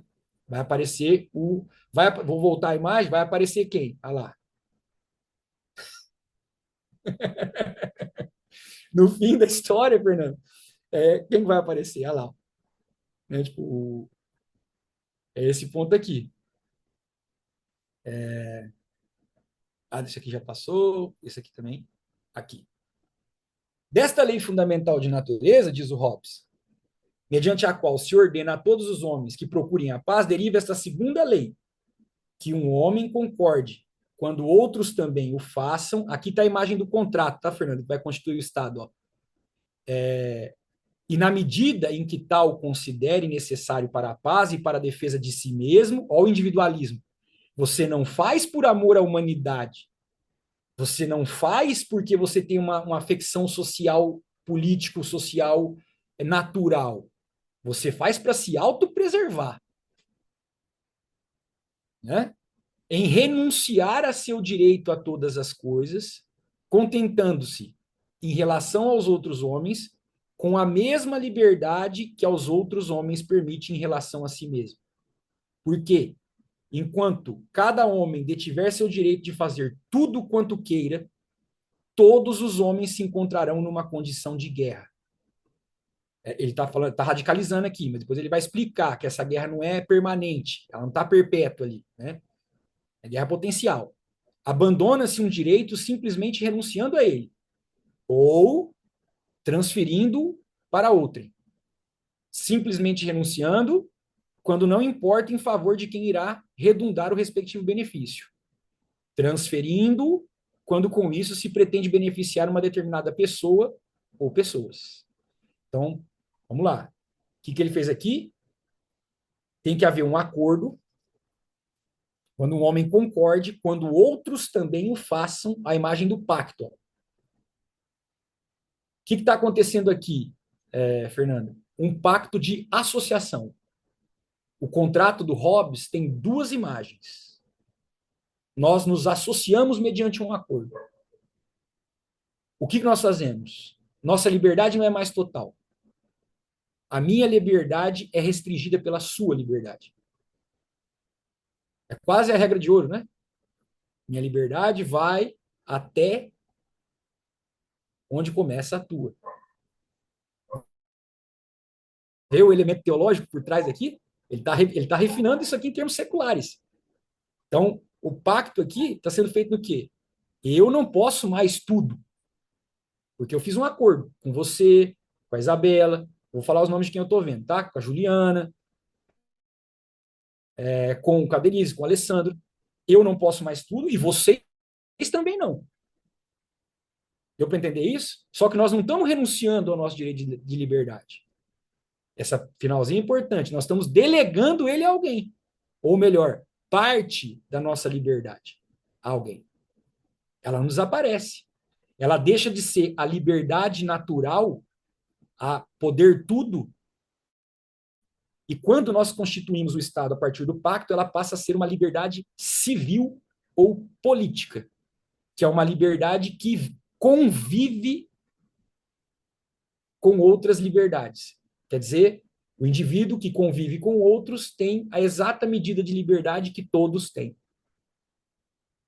Nós abrimos mão de parte da nossa liberdade para entrar em sociedade, sair da condição do estado de natureza. Fica claro isso? Então, nós transferimos parte da nossa liberdade, como ele diz aqui, para determinada pessoa ou pessoas. E ele vai continuar, vai aparecer o contrato, né? Já são 11h30, a gente pode ficar por aqui, nós vamos ficar o pacto hoje aqui, vamos ficar no pacto. Quando alguém transfere seu direito ou a ele renuncia, falo em consideração a outro direito, que reciprocamente lhe foi transferido, ou a qualquer outro bem que daí espera.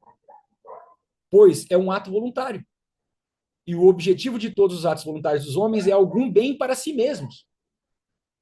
Portanto, há alguns direitos que é impossível admitir que algum homem, por quaisquer palavras ou outros sinais, possa abandonar ou transferir. Em primeiro lugar, ninguém pode renunciar ao direito de resistir a quem o ataque pela força para tirar-lhe a vida. Aqui está a imagem do direito de resistência, Alessandro, no Hobbes. E isso, inclusive, é o soberano. Esse direito permanece. Se o soberano te atacar justamente porque na sociedade já existe a ideia de justiça, você tem o dever e o direito de resistir. No outro momento, o Hobbes vai dizer, né? Dado que é impossível admitir que, através disso, vise algum benefício próprio, ou seja, você não se defender. Não tem benefício se você não defender sua vida. Não tem como justificar esse direito, né? O mesmo pode dizer-se dos ferimentos, das cadeias e do cárcere, tanto porque desta aceitação não pode resultar benefício, ao contrário da aceitação de que o outro seja ferido ou encarcerado, quanto porque é impossível saber, quando alguém lança a mão da violência, se com ela pretende ou não provocar a morte. Por último, o motivo e fim devido ao qual se introduz esta renúncia e transferência do direito não é mais do que a segurança da pessoa e de cada um. Nós trocamos parte da nossa liberdade, portanto, por segurança. Esse é o contrato, né? Quanto à sua vida e quanto aos meios de preservá-la de maneira tal que não acabe por dela se cansar. A transferência mútua de direitos é aquilo a que se chama contrato. Então, aqui, a gente pode ficar por aqui hoje, né? Estamos aqui estabelecendo, constituindo o Estado moderno em que nós trocamos parte da nossa liberdade, que era irrestrita, por uma liberdade política dentro do Estado. Significa dizer, liberdade política é uma liberdade que convive, os indivíduos convivem politicamente nessa sociedade, ou nesse Estado, Locke vai chamar de sociedade civil. Significa dizer que eu não posso tudo mais. Não quer dizer, veja lá, que eu freiei o meu desejo a tudo. Esse é o ponto da psicologia hobbesiana aqui. O desejo não foi freado. Mas eu estou freado do ponto de vista da ação, né, de tomar tudo para mim. Porque eu não posso mais coisas pela força. E isso foi feito, eu fiz pensando, a razão calculando o benefício próprio, manter a própria vida acima de tudo, e os outros também fizeram. Portanto, é um pacto de associação. Agora, semana que vem, a gente continua daqui, e nós vamos ver o quê? A outra imagem, a segunda parte do pacto, que é a sujeição, vai aparecer, né, essa imagem aqui. Olha lá, vai aparecer o corpo político, voltando para cá. O que nós estamos vendo é que, com o pacto, nós constituímos o corpo político do sujeitão, que está ligado ao quê? A essa cidade, a cidadezinha aqui, ó, ligada pelo território ao aparecimento da propriedade. A propriedade faz aparecer a cidade e essa cidade precisa de segurança. Primeiro a segurança individual, depois a segurança do Estado. Quem garante isso? A soberania. Vai lá, Fernando. Professor, eu vou fazer uma pergunta, mas talvez não tenha anexo ou o senhor jogue para frente, se for ter. Dentro dessa construção, desse pacto social, né, em que todos, de certa forma, renunciam determinadas liberdades em prol de uma segurança do grupo, conjunta, e em que todos podem alguma coisa, mas não tudo. Tem alguma, vamos dizer assim, eu não diria nem contradição, mas alguma conexão, de certa forma antagônica, com essa própria situação que vivemos hoje de do liberalismo econômico exacerbado, em que se fomenta, de certa forma, um conflito social, porque eu acabo renunciando. Tá, não há um desequilíbrio nessas cláusulas contratuais quando a gente entra num estado de liberalismo econômico em que poucos conquistam muito, alcançam muito e muitos estão renunciando muito. Isso. Fernando, olha, de No, novo, no, no direito civil, a gente dizia aí que as cláusulas elas estão desequilibradas, né? Há contrato. um desequilíbrio nessa função contratual. Não Isso. sei se eu estou fazendo uma analogia muito Pelo contrário, Fernanda, eu sem tenho noção, mas eu queria saber se intervenção tem conexão. é isso, né? Tipo, se você tiver um tempinho, Fernando, na terça-feira, eu recomendo vivamente que você assista a banca do Felipe.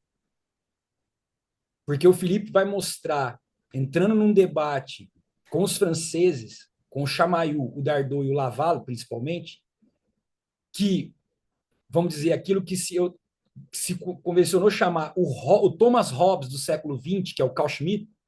Eu tenho um desacordo com relação a isso, para mim ele é o Donoso Cortez do século XX, mas isso é questão de discussão específica. É quem, em alguma medida, ao trabalhar o conceito de Estado, vou dar uma explicação aqui a partir da tua questão, né? Como que ele atualiza essa coisa que você, para deixar a economia livre dessa forma. O Schmitt dá uma conferência em 1932, um ano antes do nazismo assumir o poder na Alemanha, cujo título é Estado Forte e Economia Livre. É disso que o Felipe vai tratar terça-feira. E ali o Felipe consegue mostrar que a ideia que o Schmitt atravessa, depois num livro, O Guardião da Constituição, em 32 também, um debate que, a princípio, parece ser sobre o Tribunal Constitucional com o Kelsen, é muito mais profundo, que é ali que ele vai cunhar, ou melhor, trabalhar a ideia de Estado total qualitativo. Ele faz uma diferença. Estado totalitário, né? O Estado totalitário quantitativo é aquele que domina todos os aspectos da vida humana dos indivíduos. Isso a Hannah Arendt caracterizou lá como o Estado soviético ou a Alemanha nazista. E essa imagem da Hannah Arendt dominou o debate durante muito tempo, inclusive presente no George Agamben e tal. O Felipe está mostrando que isso é parcialmente correto e é um equívoco levar o debate adiante com os neoliberais com essa imagem. Porque o que é que está escapando? O constitucionalista do ordoliberalismo alemão, que é justamente o Carl Schmitt. O que é o Estado total qualitativo? É um Estado forte o suficiente para não ingressar por sua própria vontade. Essa imagem aqui é simbólica para a gente finalizar falando isso, Fernando, da tua questão, pela qual agradeço de novo. Para não ingressar em certos domínios, como, por exemplo, da economia, ele tem força suficiente para isso, e manter os conflitos sociais, que no fundo é uma aposta na guerra civil que esse neoliberalismo está fazendo, sob controle. Ora, não é à toa que ali, nesses anos 32, há uma trinca de alemães, Carl Schmitt, o constitucionalista e teórico do estado de exceção, Alexander Husserl, que é o primeiro ordoliberal, o primeiro neoliberal alemão, né, que dá uma palestra com um título invertido do Schmitt, Economia Livre, Estado Forte, e Ernst Jünger, que é um militar combatente da Primeira Guerra Mundial, que vai cunhar o conceito de mobilização total. Então, Fernando, o que nós estamos vendo, e aí o Felipe entra nesse debate para afirmar uma tese muito dura, mas muito necessária, muito correta, que é dizer o seguinte: o Carl Schmitt, nesse momento, ele se vira contra a República de Weimar e contra o constitucionalismo social, Alessandro. Esse é o ponto do Felipe. O Schmitt seria um tipo, Fernanda, de liberal autoritário. Nós temos uma impressão, que é o que eu quero mostrar para vocês. O constitucionalismo moderno, ele nos faz pensar no liberalismo como sinônimo de democracia. E o Carl Schmitt, lá em 23, ele vai dizer: liberalismo e democracia não se confundem. Né? E eu mostrei para vocês, o conceito de democracia é muito mais antigo, muito mais. Né? E aí o ponto é preciso fundar uma nova ordem liberal, vai dizer o Schmitt. E daí que vem o Hermann Heller, genial, no calor do momento, dizendo: isso é o neoliberalismo.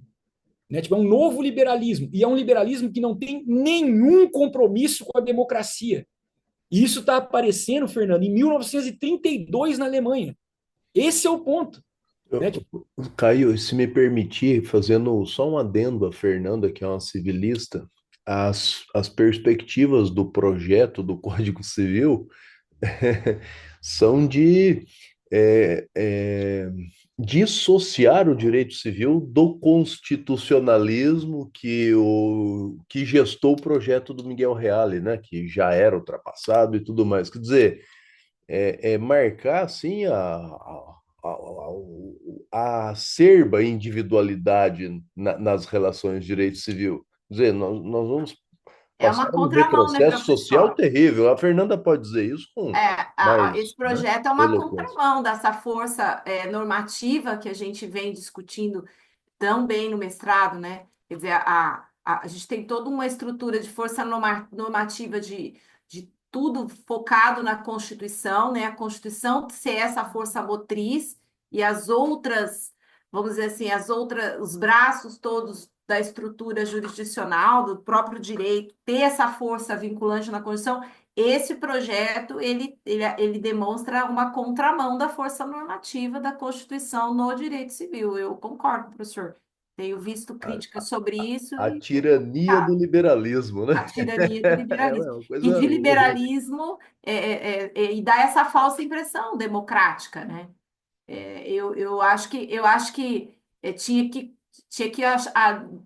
descobrir outro termo, porque liberalismo não é um termo que a gente consegue transitar bem, né? Esse ponto, Fernando, para você ter uma ideia, os italianos têm.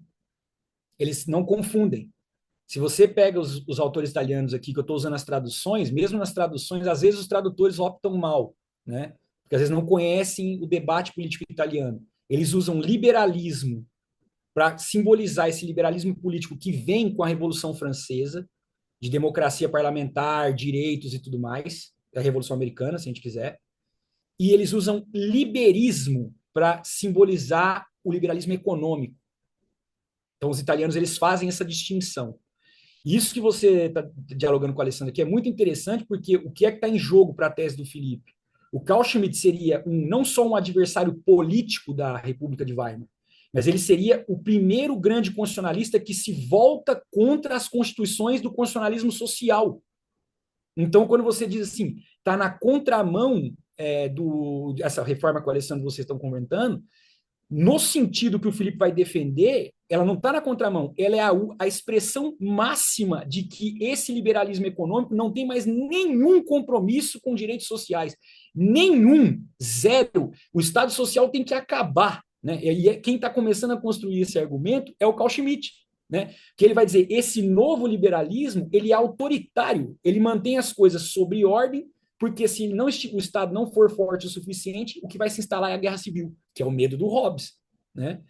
Então, quem puder, meus caros, minhas caras, fica o convite para assistir essa banca terça-feira, porque esse trabalho do Felipe, ele dá uma contribuição fundamental para a filosofia política contemporânea. Eu estou dizendo, esse jovem jus-filósofo brasileiro, que é meu amigo do Alessandro, ele está entrando no debate francês, assim, com os maiores intelectuais da França contemporânea, e dizendo assim, o que vocês não estão vendo, e veja lá, é uma qualificação, ele tem mais 2 anos de mestrado, né? Eu não sei onde esse trabalho vai chegar, né? Com o Paulo Arantes eu tenho ideia, ele pode chegar a mostrar que nós somos a coisa mais moderna que existe, porque por aqui o liberalismo sempre foi autoritário, o pacto aqui é com a escravidão, o pacto aqui é com a senzala, né? Tipo, eu suspeito que a coisa vai chegar, mas isso não é só o Brasil, tá? Que a gente vai ver com o Gargarella lá no final do curso, é que o Pacto Liberal Conservador do século XIX na América do Sul tem essa noção de atrelar liberalismo e autoridade, né? E se a gente quiser uma imagem muito brasileira, pensem em vocês. Existiam liberais à la inglesa, à la francesa, aqui, no século XIX, falando de liberdades nesse sentido, liberdade civil, política e tal, antes de 1888. O que o Robert White chama de ideias fora do lugar. Né? Tipo, é quase um curto-circuito, Fernando. Existiam civilistas no século XIX falando de direitos civis, se você vai lembrar bem, antes do projeto do Clóvis Bevilacqua, tinha também concorrendo o projeto do Teixeira de Freitas. E o Teixeira de Freitas fez um projeto de Código Civil, um projeto de Código Negro, por conta da condição dos negros escravizados no Brasil. O Brasil é capaz dessas coisas. Né? Tipo, A diferença era principalmente a questão da propriedade versus os direitos de liberdade e outras questões, né? E nós continuamos nele em 2002 e acho que esse projeto agora rasga totalmente essa condição.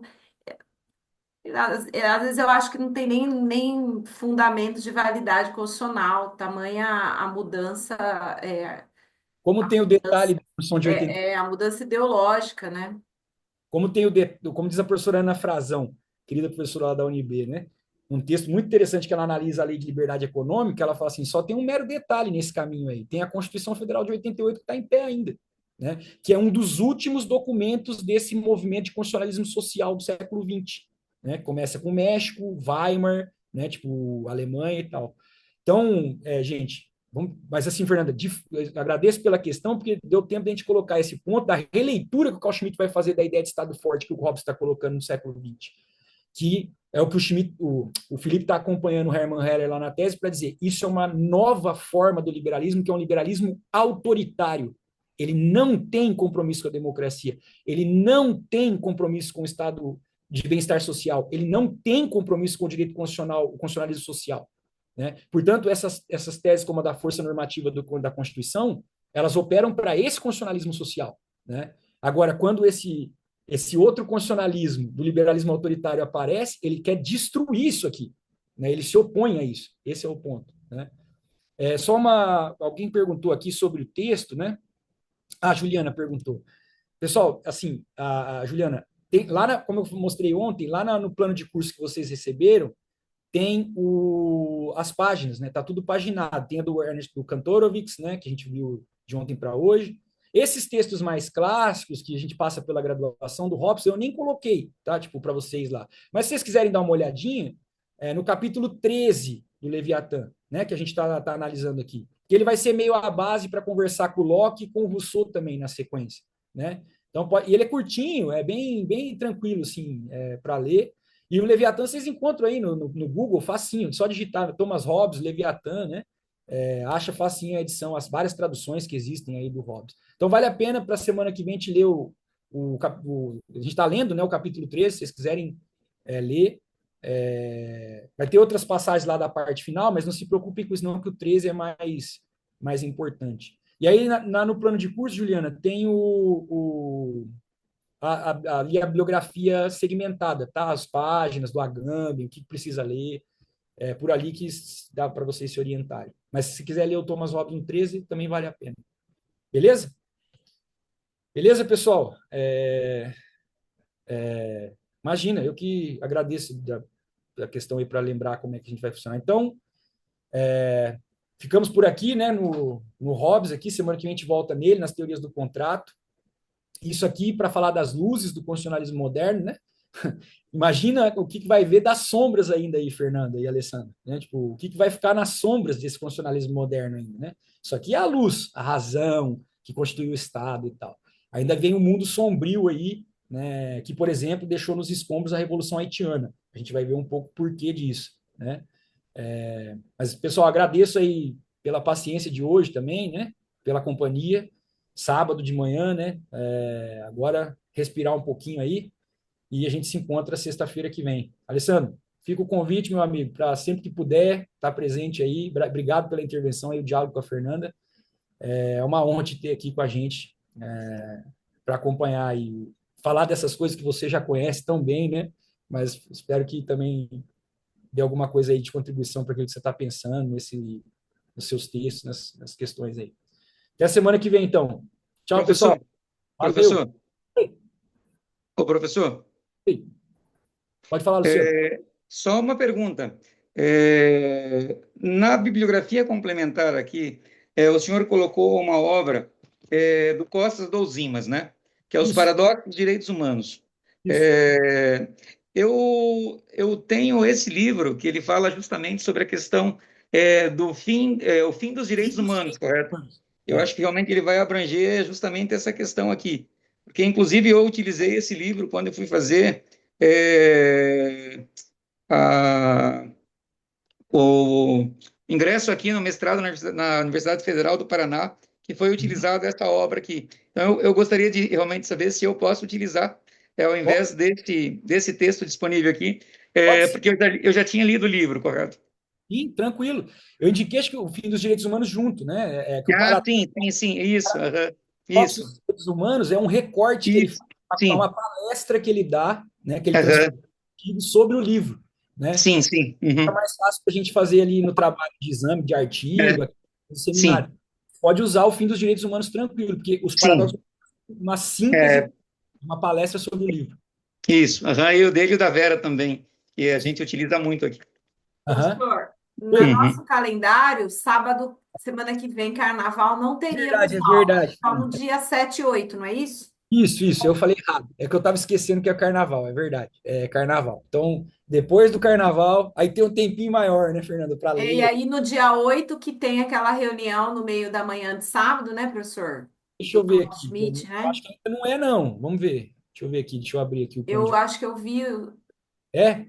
Já começa, será? Acho Não, que é não. no dia 7, né, na sexta-feira, após a semana de carnaval, a gente tem aula. Aí no dia 8, no sábado, que o senhor comentou que Já tem nós um pouco teríamos aula até um determinado horário e depois entraríamos no grupo de estudo, no grupo de reunião. da leitura lá, primeira semana, Isso, é isso, né? que é essa, né? A segunda semana. Aí a gente já chegou certinho, ó. Cadê a terceira? Terceira semana. Então nós estamos antecipados aqui. Terceira semana, né? Já passamos as duas espadas, eu deixei praticamente duas para cada um. Já estamos na fronteira e neblina, quarta semana, né? Vamos ver aqui, terceira Nós vamos estar semana. na terceira semana. 7 e 8 do 3. Isso. E aí Então, eu tenho aquele grupo do senhor do que o senhor nos convidou a verdade, você está acompanhar, falando do grupo de estudos, né? É verdade, Fernando, eu estou que é confundindo no com o dia 8 no sábado, 10 e pouco, dia né? 8. Isso, aí a minha sugestão, então, desculpa, Fernando, estava confundindo com outra coisa. No dia 8 do 3, só para lembrar, né? Nós vamos ter a reunião do grupo dos schmittianos, que sempre a gente começa com um convidado. Esse ano, no caso, é o professor Argemiro, que foi meu orientador no doutorado, né? E ele vai falar do Carl Schmitt e a Teoria da Constituição, que é o livro que a gente vai estudar. Então, a minha proposta era que a gente fizesse a primeira parte do sábado, e aí, na segunda parte, a gente fosse para o grupo, às 10. Né? Dá até para a gente ficar até às 10 aqui conversando no curso, e às 10 a gente vai para o grupo, eu mando o link lá para vocês, né? Pela secretaria, e aí a gente assiste essa conferência do professor Argemiro, que a gente mobilizou o Schmitt muito aqui, a teoria da Constituição, é uma aula que ele vai dar sobre o livro, né? É, e aí vocês já veem como é que é a dinâmica do grupo, conhecem o grupo, tem uns colegas que já entraram no grupo de WhatsApp, né? E aí depois esse período final da aula, eu poderia repor para vocês no outro encontro, sem problema nenhum. Mas também para vocês conhecerem o grupo, ver lá como é que é, e a gente podia aproveitar esse, que vai ser virtual, né? Com esse professor lá da Universidade de Brasília para a gente aproveitar, fazer esse diálogo lá com a UNB, né? O nosso programa e o programa da UNB, né? Então, verdade, Fernando, eu estava me esquecendo disso. Se vocês Então tiverem tá. acordo, a gente faz assim, né? Tipo, na segunda parte do sábado, a gente entra lá para assistir essa conferência do grupo. Já aproveitando, Fernando, para dizer que o pessoal do grupo já topou, tá? Para quem está interessado, as reuniões depois dessa do Argemiro serão a cada 15 dias no sábado à tarde, para que vocês possam, para quem aqueles que se interessam, né, possam participar também da leitura conjunta do livro Teoria da Constituição do Schmitt, né? Que é justamente o livro que eu tirei esse trecho da Carta Magna. É nesse livro que ele vai trabalhar esse problema da Carta Magna aí. Legal. Professor, só mais uma pergunta, por gentileza. Lá no dia 29, na sexta semana, tem ali a questão dos seminários, correto? O tema era dos direitos entre os paradoxos e as controvérsias. E realmente será utilizado ali o livro que eu havia comentado com o senhor do Costa dos Imas. É um dos grupos, né? Que realmente vai fazer a apresentação do seminário. Esses grupos, como é que eles serão divididos? Aqui, Luciano, eu estou deixando assim muito à vontade, né? Não tem Hum. aquela coisa da Eu estou obrigação. dizendo pela questão do número de alunos, né, professor? Porque para dois grupos para discutir. Nós estamos em 40, então a gente teria que Sim, ter uma média aí de uns, sei lá, seis por grupo, alguma coisa assim, talvez, né? Sei lá, pensando, eu estou jogando, você teria que ver pelas semanas quantos a gente vai poder fazer, mas sei lá, umas 5 pessoas, 6 pessoas, né? por grupo. Por grupo, é. A verdade Uhum. é que junto, né? Vocês podem se reunir virtualmente. Ó, achei interessante essa parte. Aqui ele está falando do problema, aqui ele está justificando a resposta, aquela coisa Uhum. depois o debate final do conteúdo, né? Que no fundo é como Perfeito. mais uma leitura conjunta dos textos, como formato de um grupo de estudo, para a gente Uhum. treinar um pouco, trabalhar essa dinâmica do grupo de estudo, para usar na sala de aula, do que um Sim. seminário tradicional, né? De ficar você Uhum. sendo avaliado. Não, a coisa é muito mais simples, né? A gente lê Ok. junto, seria meio que, eu não gosto muito dessa expressão, mas facilitadores, assim, quem ficaria Sim. responsável por apresentar, né? Tipo, é só Uhum. isso. Aí poderia Não, ser 6 pessoas, tranquilo. uhum. Não, tranquilo. Obrigado, professor. A gente conversa depois também sobre isso quando estiver chegando mais perto lá. Tá joia, obrigado. Até depois do carnaval, bom carnaval para todo mundo aí. Obrigado, o Aproveitem senhor para. também. E a gente se vê daqui a alguns dias aí. Tchau, tchau. Tchau, tchau. Bom descanso. Tchau, pessoal. Tchau. Tchau, pessoal.